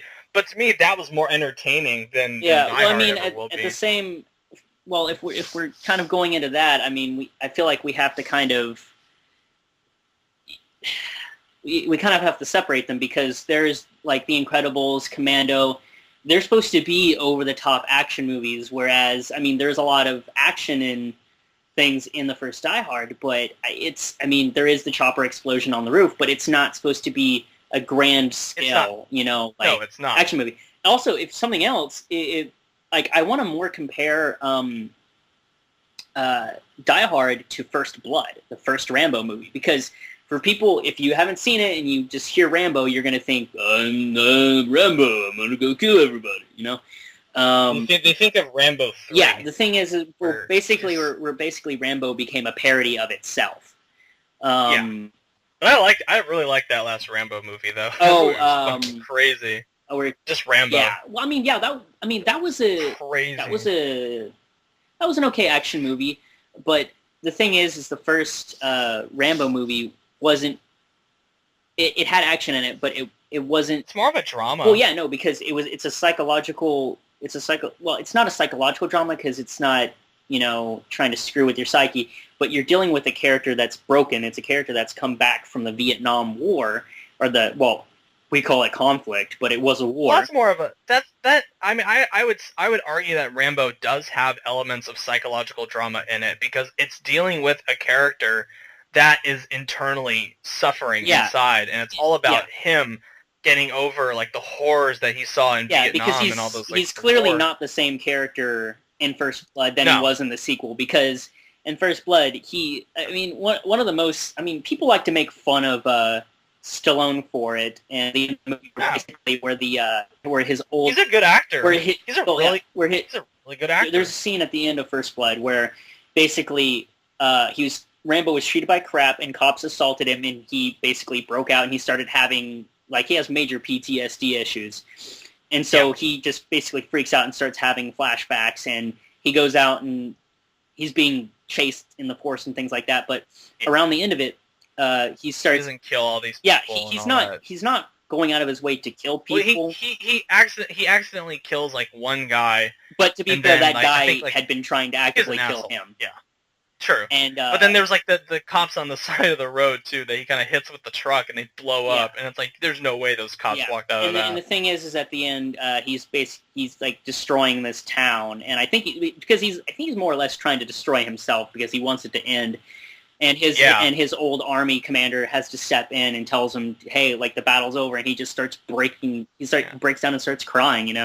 Yeah, he's a broken guy. It's not the same. It's not the same guy in these other movies that's supposed to be a strong action hero that's like, hey, whatever, I'm gonna murder everything. But I feel like the first Die Hard is like that too, where he's a guy that's just. That's an everyday guy going against a not an everyday circumstance. Yeah. And seeing him pull through, which, I'm not bagging on Die Hard when I say, Incredibles is better, in my opinion, but, just overall, Die Hard, the way it's shot and the way, all the violence happens and everything and the way how funny it is a really entertaining movie, and it deserves, because it's that a well-written movie. It's a well-written movie. Yeah. Well, besides the dumb... The FBI agent and the cop, I hate those characters. Not the cop that he forms a bond with. I like the other cops and the FBI guy. I hate those guys so much. I think you're supposed. They're so irritating. You're supposed to. That's the whole point. I know, but they write him in a way that's so over the top, dumb and goofy that it gets on my nerves watching that. Yeah. Well, it's like Dirty Harry, where the cops in that are so over the top and stupid that it's come on, guys, you're not even acting like real cops anymore. There's a lot of issues with Dirty Harry, and I don't want to. I don't even want to talk about all the racism in that. But, I haven't seen that movie in forever, though. I need to rewatch Dirty Harry one of these days. There's a whole portion where basically, he gets his new partner, and then one cop is it's okay. It's not anything personal. He just hates everyone that's not white, and he goes on to like literally say every derogatory slur for every other race. So, yeah. Anyway, but off the topic. But what were we talking about again? Talking about the Avengers. Oh, that's right, the Avengers. The thing is also something else is I think when it actually comes out on DVD, Age of Ultron is supposed to have alternate endings. Okay, good. Yeah, I really was underwhelmed because I think by it might be a case like, I don't know if you remember this, but it was Noah, that movie that came out recently. The director, which I really liked. The director of that movie did not want the cut that came out in the theaters. It was forced on him by the studios. So whenever the movie comes out, he said that he was going to release like a director that was actually one that he actually enjoyed. He liked himself and was happy with, not something that was forced upon him. So I feel like that Marvel was being felt like they really weighed down on Joss on this movie, on the Avengers. Yeah, well, it's why Jon Favreau left Iron Man 3 up to Shane Black, because he didn't want to deal with Marvel anymore. He didn't want to deal with Marvel like pushing in his shit. Wait, no, not pushing in his shit. That's Training Day. God damn it! Just lost my train of thought. What are we talking about again? Avengers. That's right. God damn, that was like a complete brain fart.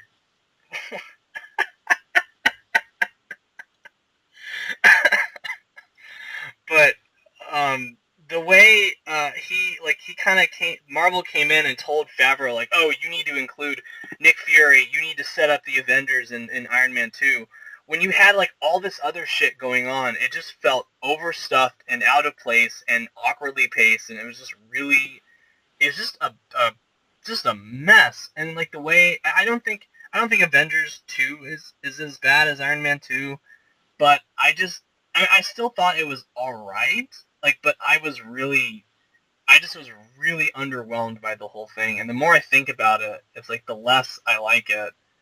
And I'm kind of like when I think about it, there's nothing really all that memorable. Like even like 3 years later, I still remember a lot of things from the first Avengers. Like I still remember a lot of little moments, the big moments, how that action scene at the end is so perfectly constructed. Where like, in my opinion, if you're gonna make a big action scene like this, and one of the reasons why I love the Raid 2 so much is that like these action scenes, in my opinion, they need to feel like symphonies or ballets.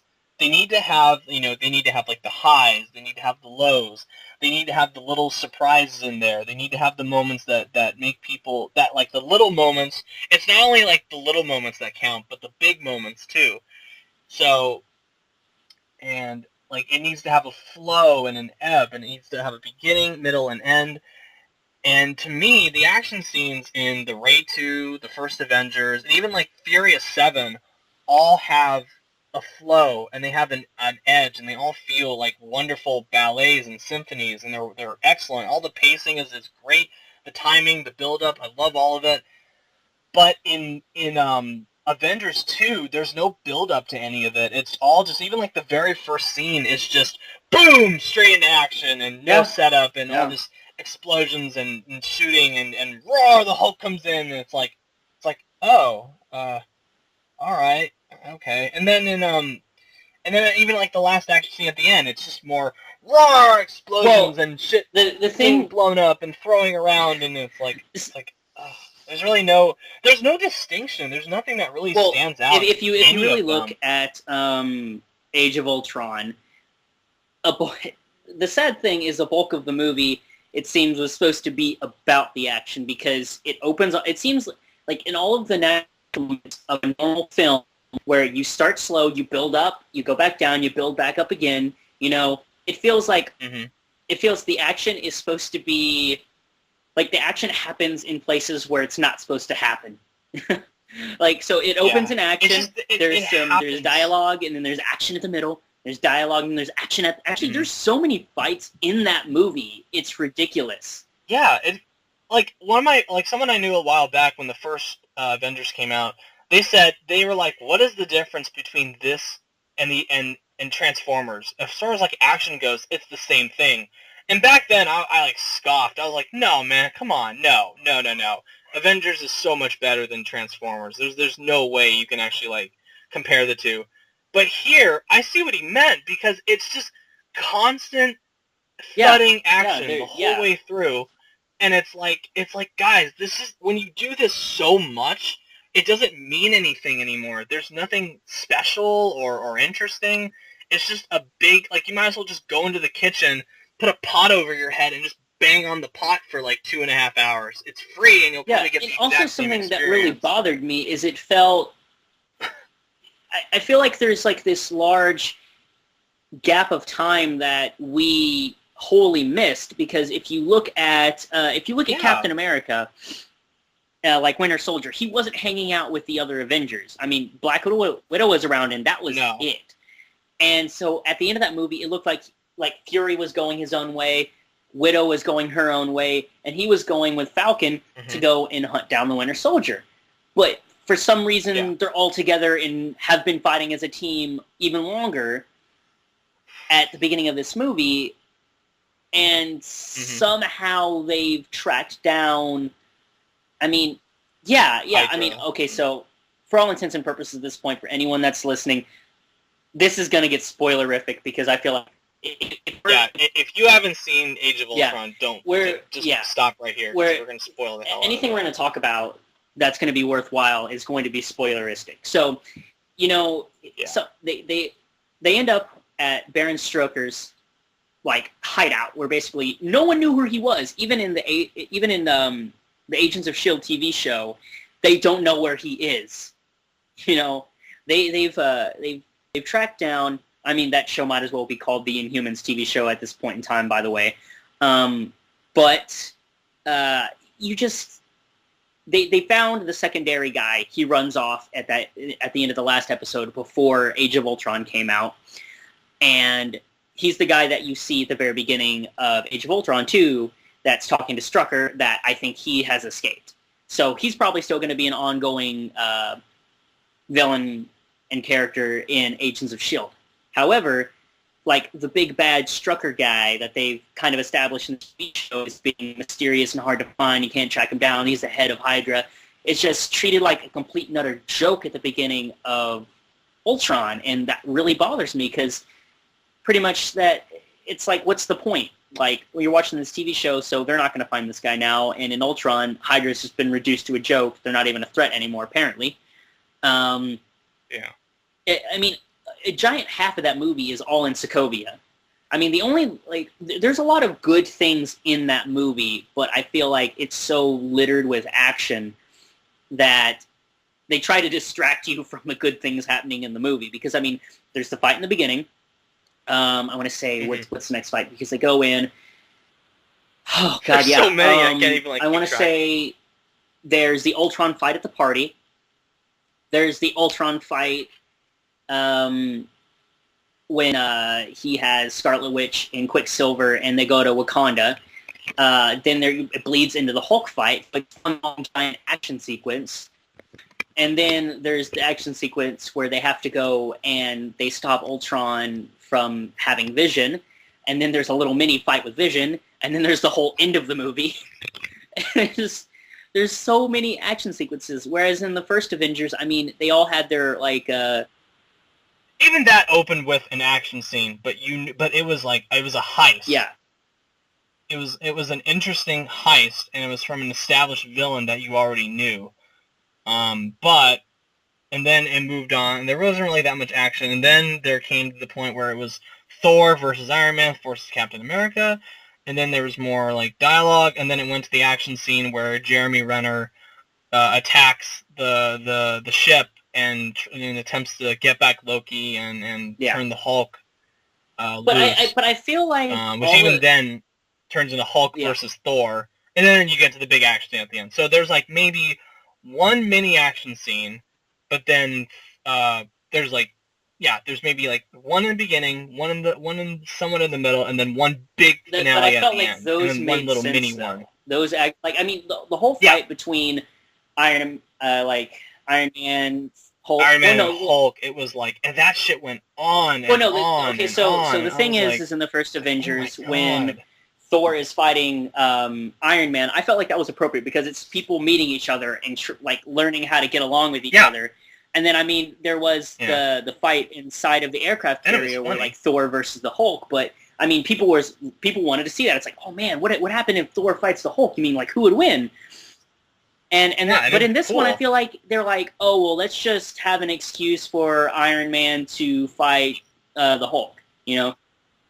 And I like that little throwaway line in the beginning where they talk about, oh, the Veronica Project out of nowhere, and then it's like, oh, time to call in Veronica. Yeah. I was like, wow, you guys could set that up more, obviously. It's just like, and I mean, we already knew it was going to happen because of the trailer, and I felt like that fight only existed to sell toys.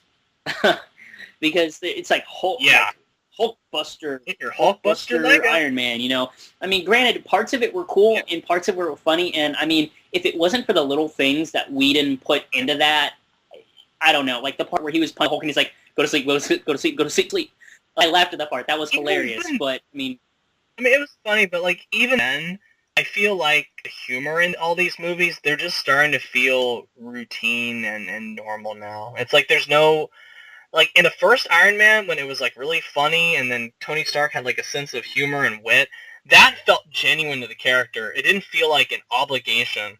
But now it's like everybody in this world has to be like a joker and make wisecracks and all that. And all of these Marvel movies, all the characters are like they make jokes and they're funny, and which is fine. But they do it so often that it's just become tiring now.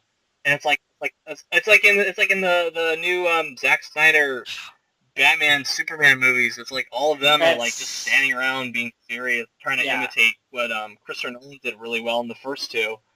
But it's like, and even in those movies, so Zack Snyder's movies are really starting to bother me because he's a shitty director. Because one thing that, I mean, if you just look at the trailer, if you've seen 300 and you look at the most recent Batman v Superman trailer, he's playing this whole Xerxes thing with Superman. Because if you remember in 300 where Leonidas was like, by the end of this night, I'm going to prove that a god can bleed. And then in the Batman v Superman trailer, which I don't understand why it's Batman v Superman, it's a Superman sequel, why it should be called Superman v Batman or just something else. Yeah, why isn't it? I mean, as much as I don't like Man of Steel, it should be all about Superman wasn't given the sequel because he have to further explore his character without basically going into this god complex. Anyway, but there's the whole moment. It's like Batman. Even like my problem with Marvel ties into my problem with Batman, where it's like I love Batman. I want to put that out there. I love Batman. I think he's my favorite superhero of all time. But I'm tired of Batman. Like he is everywhere. It's like, remember back in like 2004 when it was announced that Batman was going to get the Batman series was going to get a reboot and it was going to be like Batman Begins, the origin story. And it's like, all right, that's pretty cool. That's something I haven't seen before on film. And now that it's like, because the Dark Knight trilogy was such a huge success, it's like Batman is everywhere. He was even like a huge part of the fucking Lego movie, which he was really funny in. But he is everywhere. He's in video games. The reason for that is because he's the most marketable and the most popular DC character, let alone comic book character in general. That's why DC is always had more Batman movies than any other kind, because they had their Superman movies, but they always keep coming back to Batman is because that's what makes them their money, because they're too scared to go outside of their wheelhouse to do other characters. Yeah.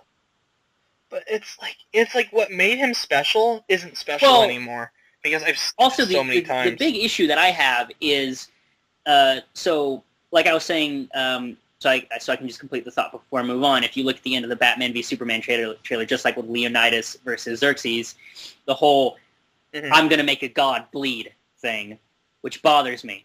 Because the thing is in Man of Steel, Superman doesn't purport himself to be a god as much as his dad seemed to keep trying to make him out to be, or he's saying like, oh, people won't understand you, but it seems like people are like, okay, cool, thanks for saving me, you know? But the thing that I don't get is the whole trailer makes Batman look like a giant asshole. Because you just see him, and, like, you just hear, like, the whole narration voiceover. You see basically everyone saying, like, Superman is a god, blah, blah, blah, blah, blah. And then Batman sitting there like, I'm angry and moody, and then, I'm gonna make you bleed, because I'm Batman. And so, it just pisses me off, because if they wanted to make The Dark Knight Returns, they should have called it The Dark Knight Returns, because if you... They did make The Dark Knight Returns, but it's not The Dark Knight Returns, because in... No, the animated movie, not the live action one, the animated movie. But the thing is Batman v Superman is trying so hard to look like The Dark Knight Returns. There's the bat armor, there's him fighting each other. There's the older, more mature Batman, which really makes me mad because they never teased Batman at all in Man of Steel, which I'm okay with, but the thing is they're dropping in this character already well established, apparently. Because the build up to because Justice the thing League, is they don't know what they're doing. Because Marvel, as many problems as they might have with their different movies, is they're taking the time to explore their characters and give them multiple movies before they have a team up, They explore the characters, they give them their origins. They're not just like, we have Superman, we're rebooting the whole, like, DC cinematic universe, we're going to copy Marvel. Instead of giving Superman a sequel, let's throw Batman in there, let's throw Wonder Woman, let's throw Aquaman, and Aquaman and the Flash aren't getting a movie. Wonder Woman, at this point, I think she might lose her movie because they can't find a director. And so it looks like they're just like, let's just throw everything together and it'll be as successful as Marvel. No, it's not. People are going to be like, well, I don't know who this character is. Why should I care about this Batman? We haven't given... No, it will be successful. It'll be a huge success financially.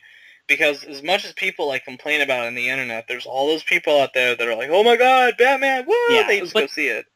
So it's going to be a huge success. It'll probably make, like, $1 billion. Because it's not going to make as much money as the Avengers did, though. That's a down game. No. And the thing is when, like, people are going to notice these things, though, because when Justice League... the thing that bothers me most is that DC actively is trying to beat Marvel to the punch with having a female-led superhero movie, but it seems like they can't even get their shit together right now, which really bothers me, because... Okay.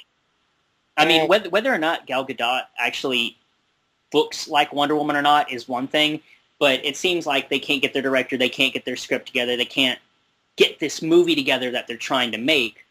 And I feel like it's just something they're trying to do. Like, they're given...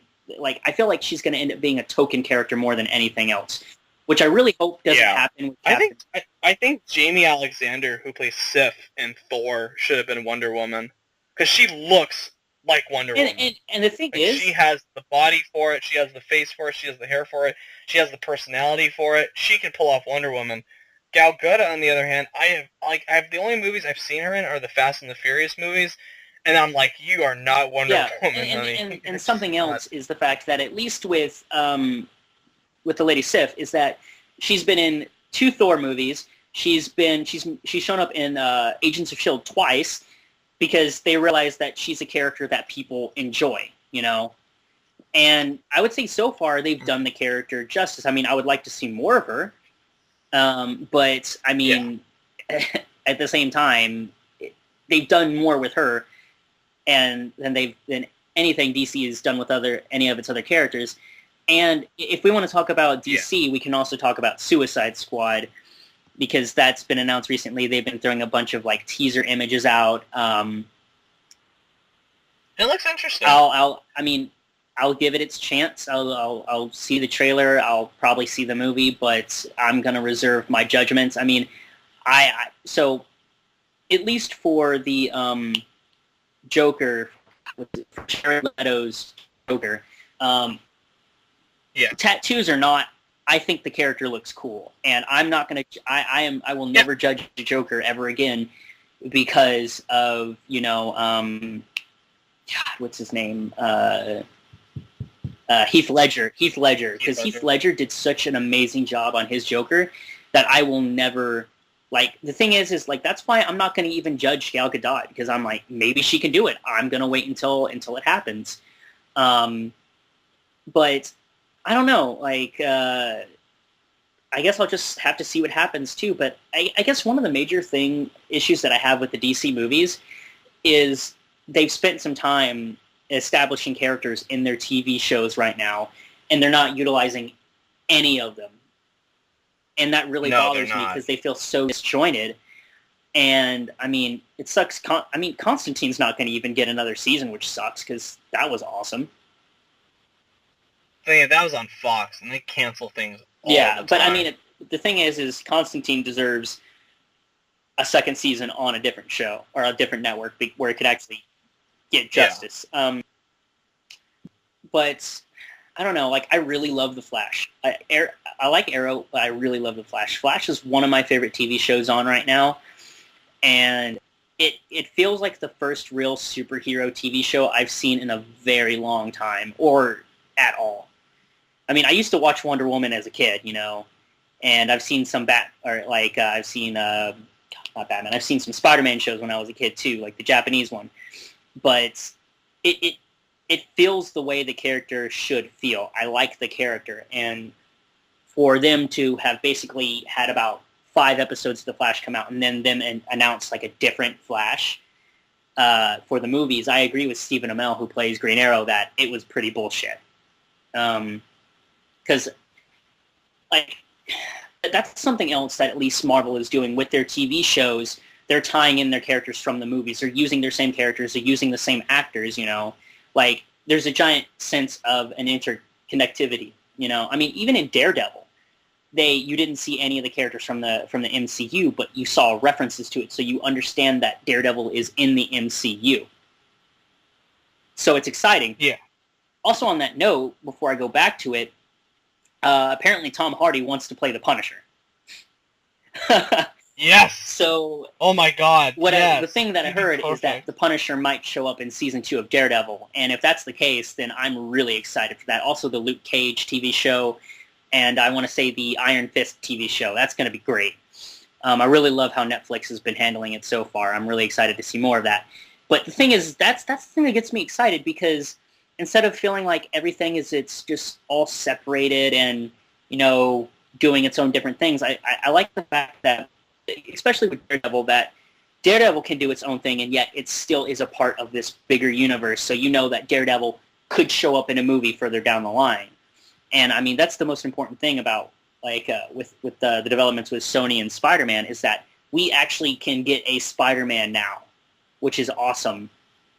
But with DC, it's like they're trying too hard to make everything dark. But I guess that's when you make Zack Snyder responsible for the DC cinematic universe. Everything's going to be dark. And it's just going to be ridiculous. I'm going to give it its chance, but it really bothers me that they can't, tie in their TV shows with their movies, because it should be really easy to do. It's going to be a case where I'm probably just going to enjoy the TV shows and ignore the movies completely. Well, speaking of time going by in Ultron, did you ever get a sense in Avengers that Black Widow and the Hulk were a thing? Did you ever feel that? Yeah, I did. That came out of fucking came nowhere out of left to field, me. And, granted, but I mean, it felt real to me, though. I was like, I did not. I didn't believe that at all, and I was like, that just made me mad again, because all the time it's like in every one of these movies, except maybe like the Avengers, it's always Romanoff being, her actions are always associated with the main character, or like a different male superhero. She's never like on her own, independent. It's always her being involved with the business of everybody else. And it's like, where is my Black Widow movie? Fuck Iron Man Civil War. Fuck Iron Man 4. I mean, I'm excited for Civil War. I'm excited for Doctor Strange. But it's like, I want a Black Widow movie. I want her on her own, doing her own shit, and actually showing me that Marvel cares about women. I know they're doing Captain Marvel, but that's a long ways just away. Like I spoke with you. I want to see a Black Widow about a couple days ago in those leaked emails from the Sony hack that the Marvel head. I don't know. I don't. Yeah, it's not Kevin Feige. but still, I mean, if he's being told that he can't do something, he might not be able to do it. But it seems like the reason why we might not have had that is because the head of Marvel deems that they wouldn't be profitable, which is utter BS. It just really bothers me. Like, it makes me think, like, do you even realize that Captain Marvel's a woman? You know, I really hope she's still a woman in the Captain Marvel movie, because if not, I'm gonna. She better be a goddamn woman in that movie. Just, I don't know. It's like I just never felt that relationship between Black Widow and Hulk. I was just like, I don't understand. I was like, I don't understand how they got together. I don't understand what that goes about into the problem that I talked about at the very beginning of the movie. There's like so much time that's elapsed that they haven't really discussed with us. That bothers me, is that somehow they're still working as a team, even though none of them were around, when S.H.I.E.L.D. fell, which I don't believe at all. They're back up together again. I was like, what the fuck? They just instantly reunited S.H.I.E.L.D. again to like, I thought S.H.I.E.L.D. got destroyed at the end of I thought S.H.I.E.L.D. was supposed to be done, but now it's basically just the new Avengers now. That's what S.H.I.E.L.D. is, the new Avengers. But then that makes me wonder, like, what's going on with Agents of S.H.I.E.L.D.? Is that going to be S.H.I.E.L.D.? Are they going to become the new Avengers? What's going on with that, you know? I've never seen... Yeah, I think I saw, like, the first episode of Agents of S.H.I.E.L.D., and I just completely, like, lost interest in it after, Agents like, the of S.H.I.E.L.D. is... it's a show that...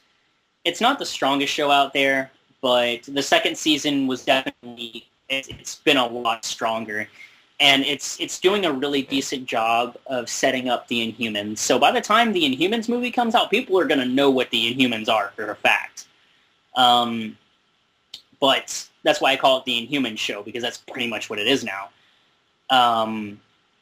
It's just...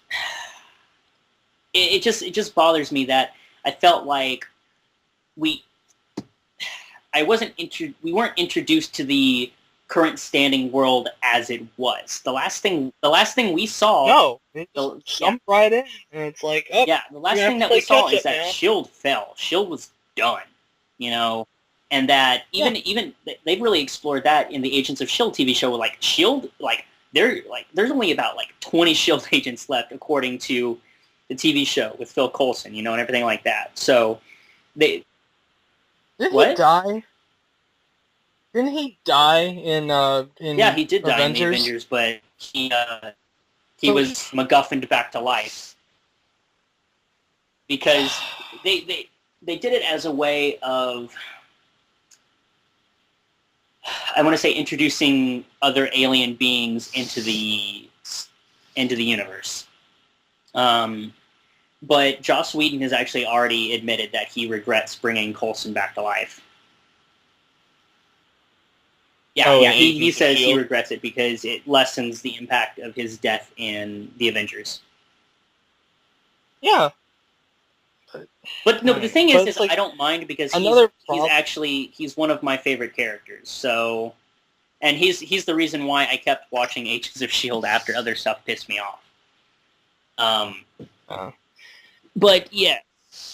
But as far as, like, another problem I have with it is that the whole conflict with Ultron representing humans must die, humans are horrible kind of thing, along with, like, the Vision being, like, the no, humans are fragile beings, humans have a soul, humans must be given a chance to live, and it's like this philosophical debate between the two.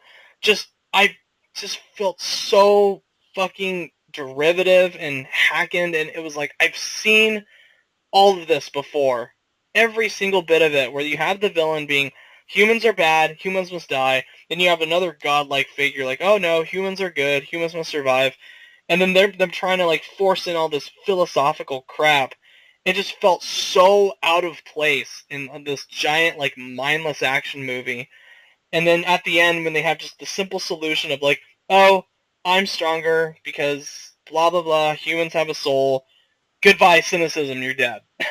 Like, it's like, how many, there's so many, like, not only, like, books, not only movies, not only video games, not only, like TV shows that talk about how, oh, humans are bad, humans must die, no, humans are good. debate, which I just was so tired. I just rolled my eyes when they brought that in. And I actually know, like, the way they made the Vision, I thought was really just odd and just out of... Oh, that's another action scene! I forgot about that, where they try to get back. But at least that has, like, a clear goal. I just didn't think it was all that memorable. That's another goddamn action scene. But, it was like the way they made Vision was just odd, because it's like, so did... What I don't get is, like, so did Scarlet Witch manipulate, so that, like, was she... her power is still working when she made Tony see the giant, like, alien whale from Avengers 1 in the background? And was, like, her power still going on beyond that? Or was, like, that vision so powerful and so disturbing that Tony Stark would do whatever it took to make Ultron and then to go ahead and make no, Vision? that's exactly what it is, because well, no, because you could Okay. see when they're influenced, because their eyes were still kind of red and things like that. But it wasn't so much that she was trying to, like, I mean, she did throw Hulk into a rage, because the Hulk is the Hulk and the Hulk's going to crash it. But well, yeah, but the Hulk. Well, yeah, because he was calmed down. Tony didn't. Tony didn't stop. Tony just kept on going. And Well, no, like Tony wasn't hypnotized. But the thing is like, if you remember Iron Man 3, he's dealing with PTSD from the Avengers in Iron Man 3. You know, I thought no, he hasn't. That. That's the whole thing, is that he's gotten to the point where he can fight again, but he's still, I mean, he's still worried about this invasion. And the thing is like, Scarlet Witch showed him something to fear, and in his fear, he would create, like, it led him, because the thing is, like, she wasn't trying to have him create Ultron. She was trying to instill a fear in him that would lead him to destroy himself, and that's what she thought Ultron ultimately was when Ultron showed up. But then Ultron wanted to wipe out all life. But the thing is that's what's been driving Tony this whole time, even beforehand. I mean, that's why he had been already working on the concepts for Ultron. He just couldn't get it to work. It's because he has such a giant fear of these aliens coming back and him not being able to stop it, because they only stopped it by pure luck, to be honest. But did Scarlet Witch... So Scarlet Witch, did the same, like, hallucination shit on Tony. Did she know that... So what I don't get is, like, did she know? Because she kind of hinted that Tony would make something to protect humanity. And it's like Scarlet Witch kind of says this line, like, oh, well, Tony Stark will do whatever it takes, and he'll be all right. And then even, like, Quicksilver's like, you're just going to let him go? And she's kind of like, well, yeah, no, because she wanted him to take it and self-destruct. That's what she wanted him to do. Because in his pursuit for this, all-encompassing world peace, what she probably thought was impossible, because at that point, they still think Tony Stark is this, giant monster, that he would end up creating some force that would destroy himself, And... Yeah, but it's like she must have...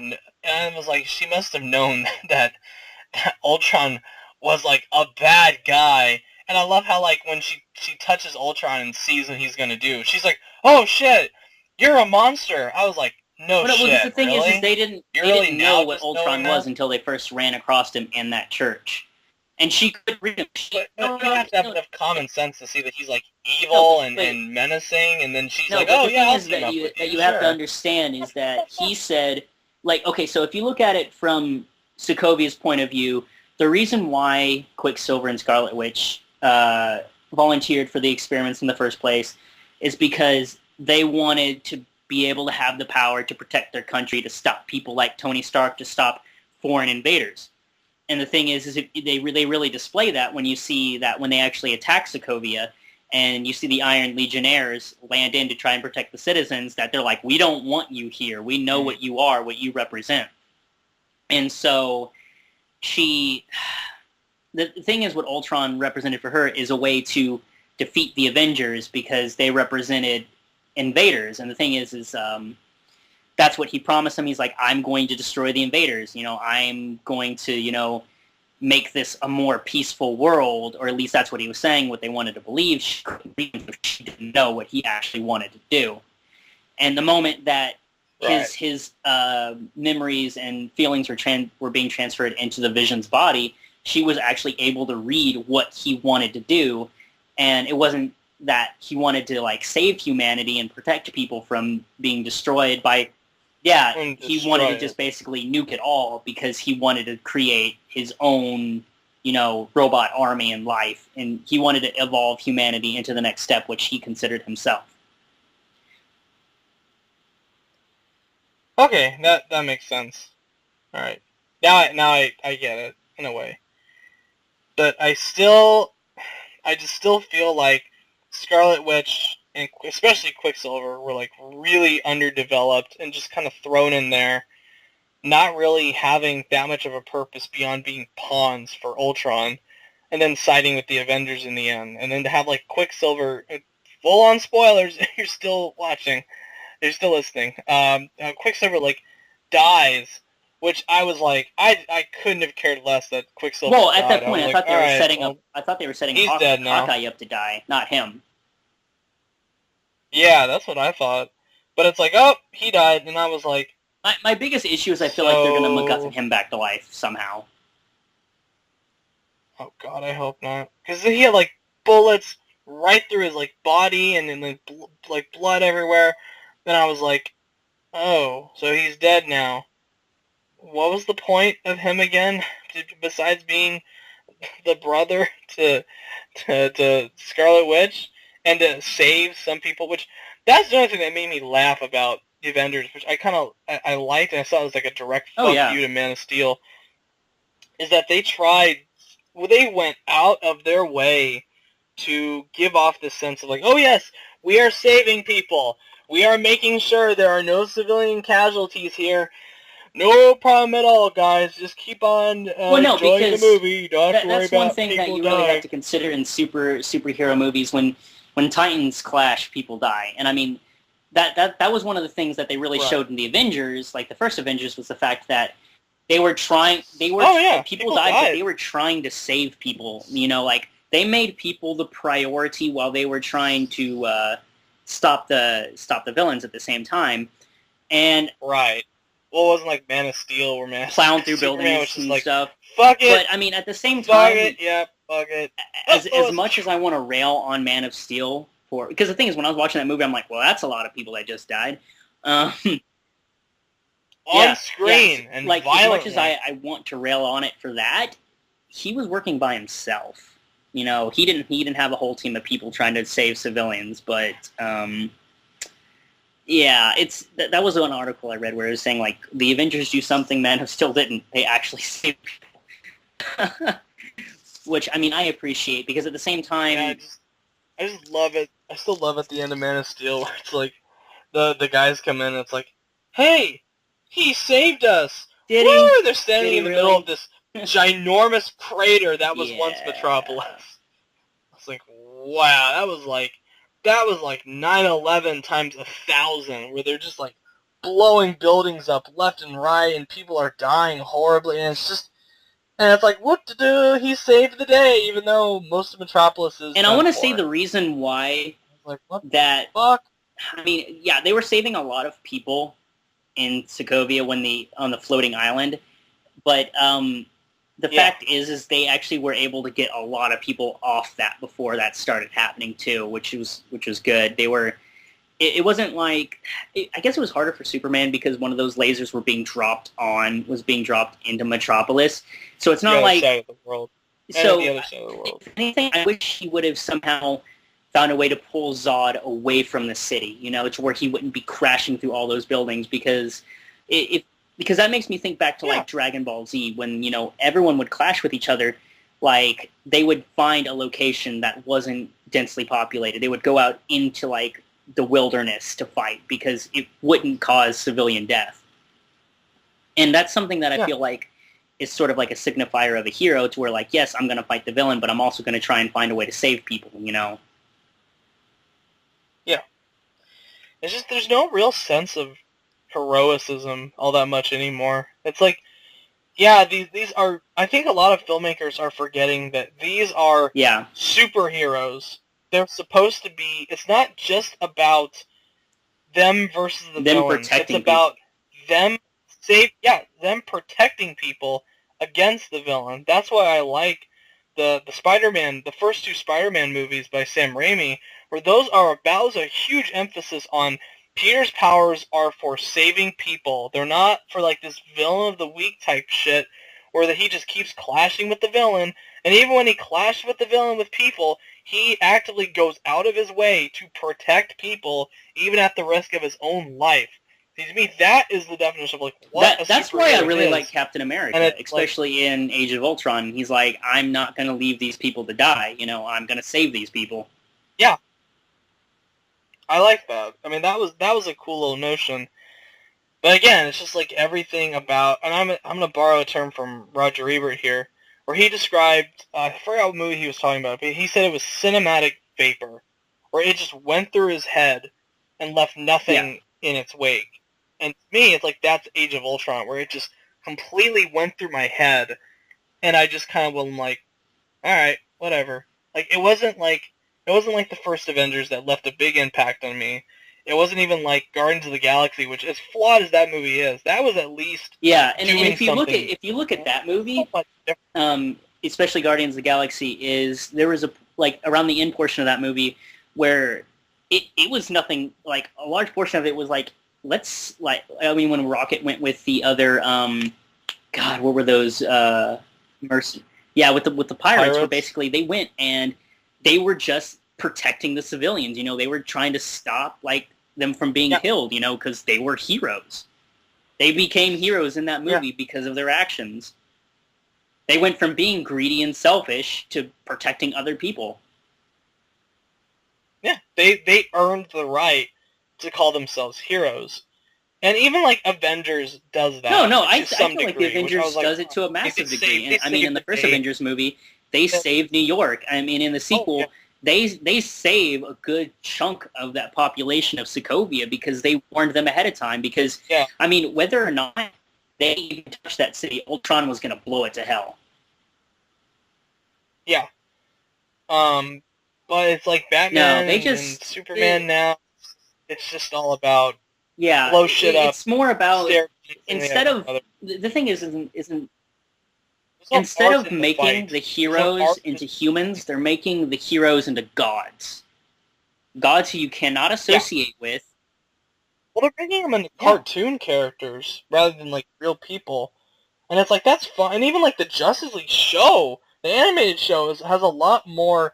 Well, yeah, no, because they explored the characters. They explored the characters. They were always trying to save the people. You know, I mean, I would say a trait of any good hero is that if the reason you're defeated by the villain is because you're saving or you made people the priority instead of just saying like, well, I'm gonna kill this one villain so I can save all the future people. It's like no, I'm going to save the people even if the villain gets away because the people take the priority in this fight. Yeah. Well, even if, like, as flawed as I think The Dark Knight Rises is, there's still that notion that Batman saves people. Yeah. And he saves Gotham. He sacrifices it. He is more than willing to sacrifice himself to save people, which... I mean, as silly as that movie is, it's like there's that common. Well, yeah, no. I mean, even if you look at if you look at Batman Begins, I mean, he saves the city from Ra's al Ghul, who's like, well, I'm gonna raise this city because it needs to be raised so like that all the crime and construction or all the crime and death and destruction can end. He's like, no. I'm going to save these people. I'm going to give these people a chance, you know, especially in The Dark Knight. I mean, he's like, I'm going to show these people that they can be better, you know, that I'm... Even, like, the people in the end do prove them right by not blowing each other up, and they're willing to die so they don't have blood on their hands. Yeah, and I feel like the most poignant part of that whole part of The Dark Knight is when you're on the convict ship, and they're like, here, give it to me. I'm going to do the thing you can't do. And then he just takes it and throws it out the window. You know, it's like, that was the most human Yeah. character on that entire boat, was the one convict. Give it to, like, Yeah. the freaking prisoner to be the most human person there. You'd be like, no, I'm not going to do this. You know, I'm not going to sacrifice these other people just to save me. Yeah. And Batman has always been, like, he's been the guy that's, like, sacrificing himself to save other people. And the thing is like, and that's another reason why Batman cannot kill people, is because, well, look at Batman as a symbol of hope. And if Batman goes around and starts killing people, that's basically free reign. Yeah, that's basically saying, like, hey, go out and kill people, you know? Go out and kill people that you don't think, like, if they're a bad guy, go kill them, you know? Yeah, you don't because think that they deserve to exact live, same go for thing happened in the Injustice comic book, and that's why I like it so much, is the fact that when Superman went rogue and killed the Joker and started going around and doing his power plays to start, like, basically saying, like, making this world, like, killing all these bad people, there's all these gang people going around and just murdering anyone that's any type of criminal, whether they stole a wallet or standing against the criminals. You know, you don't beat the criminals by killing them, because that doesn't set an example for anyone. You can't become a better being if you do that. And that's what pisses me off about Batman in this new movie, because in the comic book, and you'd remember from seeing the animated movies for The Dark Knight, Rises, is Batman is basically, he's trying to protect his city. You know, he stopped the gang leader. He was trying to raise it back up out of the chaos. And then you have the whole reason why he clashes with Superman at all is because the government says, hey, you know, Batman's out of control, go stop him, you know? And it's like, well, where were they when it was under gang rule? You know, where were they when the Joker went around and went on his murdering spree? Who was there to stop them? It was Batman. Yeah. And I feel like in this new movie, Batman is just going to be some arrogant rich prick that's like, oh, well, they call you a god. Even though Superman in the trailer doesn't even look like he's like, I like this. Superman's face looks very uncomfortable that entire movie, where everyone's looking up to him as a god, because he's like, I don't want this, you know? And I'm pretty sure he doesn't want this. No. And then you get Batman coming out being all arrogant, saying like, oh, well, you know, like, I'm gonna make a god bleed, you know, I'm gonna stop you from doing what? You know, from trying to help people? That's not Batman. You know, that's not Batman at all. And I feel like they've corrupted Batman right there. That's something that I don't like. Yeah. Oh, and I apologize for the clip in audio. The fucking Skype recorder went down for a little bit.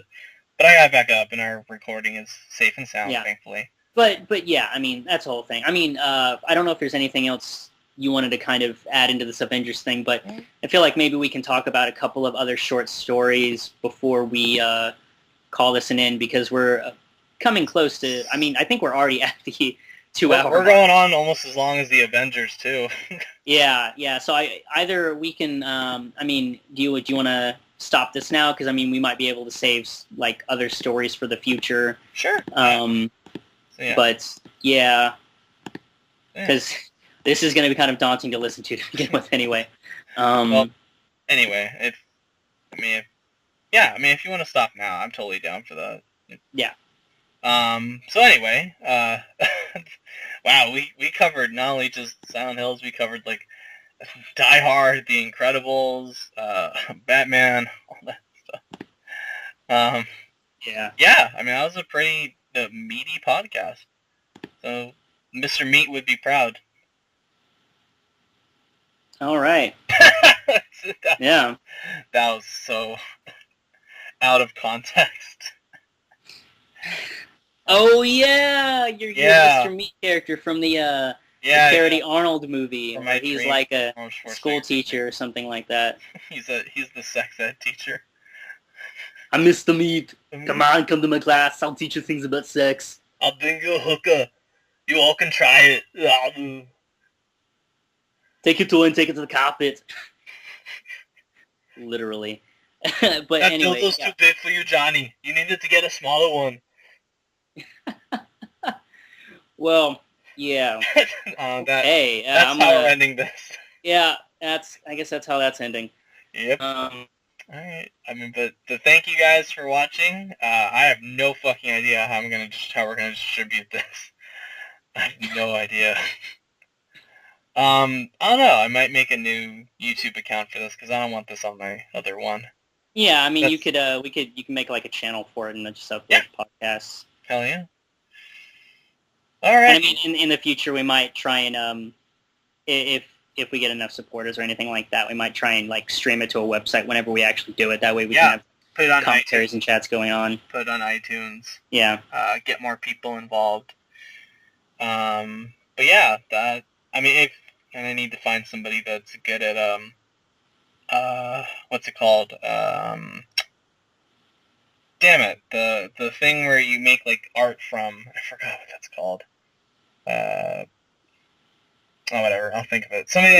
We can figure it out. Yeah, somebody that can come up with a good like image for the show. If I like let them know what we want it to look like. But yeah, that has been our first episode. This has been our first episode of the Health Potion. And as always, I'm Arnold Schwarzenegger. You're gonna leave me with Stallone? I don't know. Stallone, get to the chopper. The health potion is in the chopper. I'm gonna try to say feel better. Go to the. No, I can't do it. Get to the chopper. I can't do like get to the chopper with the Stallone voice. I don't know. Go to the chopper. She just sounds drunk. It's pretty much sounding drunk part. Yeah, pretty much. Oh my god, we gotta do a drinking episode one of these days.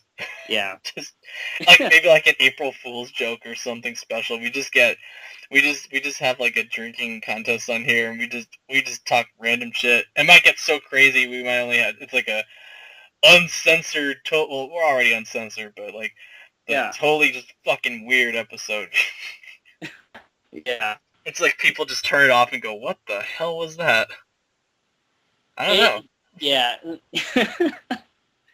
But all right, I guess hope everyone enjoyed this. If you have any questions, anything you'd like us to talk about, any articles you want us to cover, anything you want to point to our attention, tell us why we're right, tell us why we're wrong, go ahead and I guess do so in the comment section of whatever this shows up in, and or I guess if we have an email or any sorts of that for the future.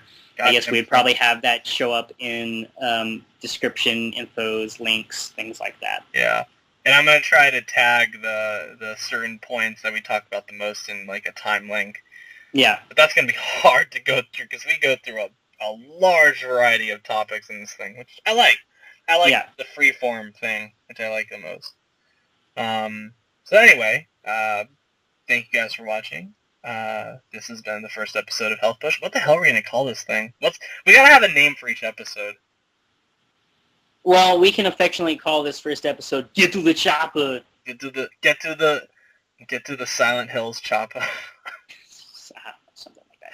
Anyway, I hope you all have a great, Avengers great evening, night, morning, afternoon, weekend, month, year, lifespan. Avengers: Age of Konami. Yeah, you can call it that. Konami. Yeah. All right. Yeah. I hope you all take care. Have a good one. Have a good one. Try not to get to too many choppas now.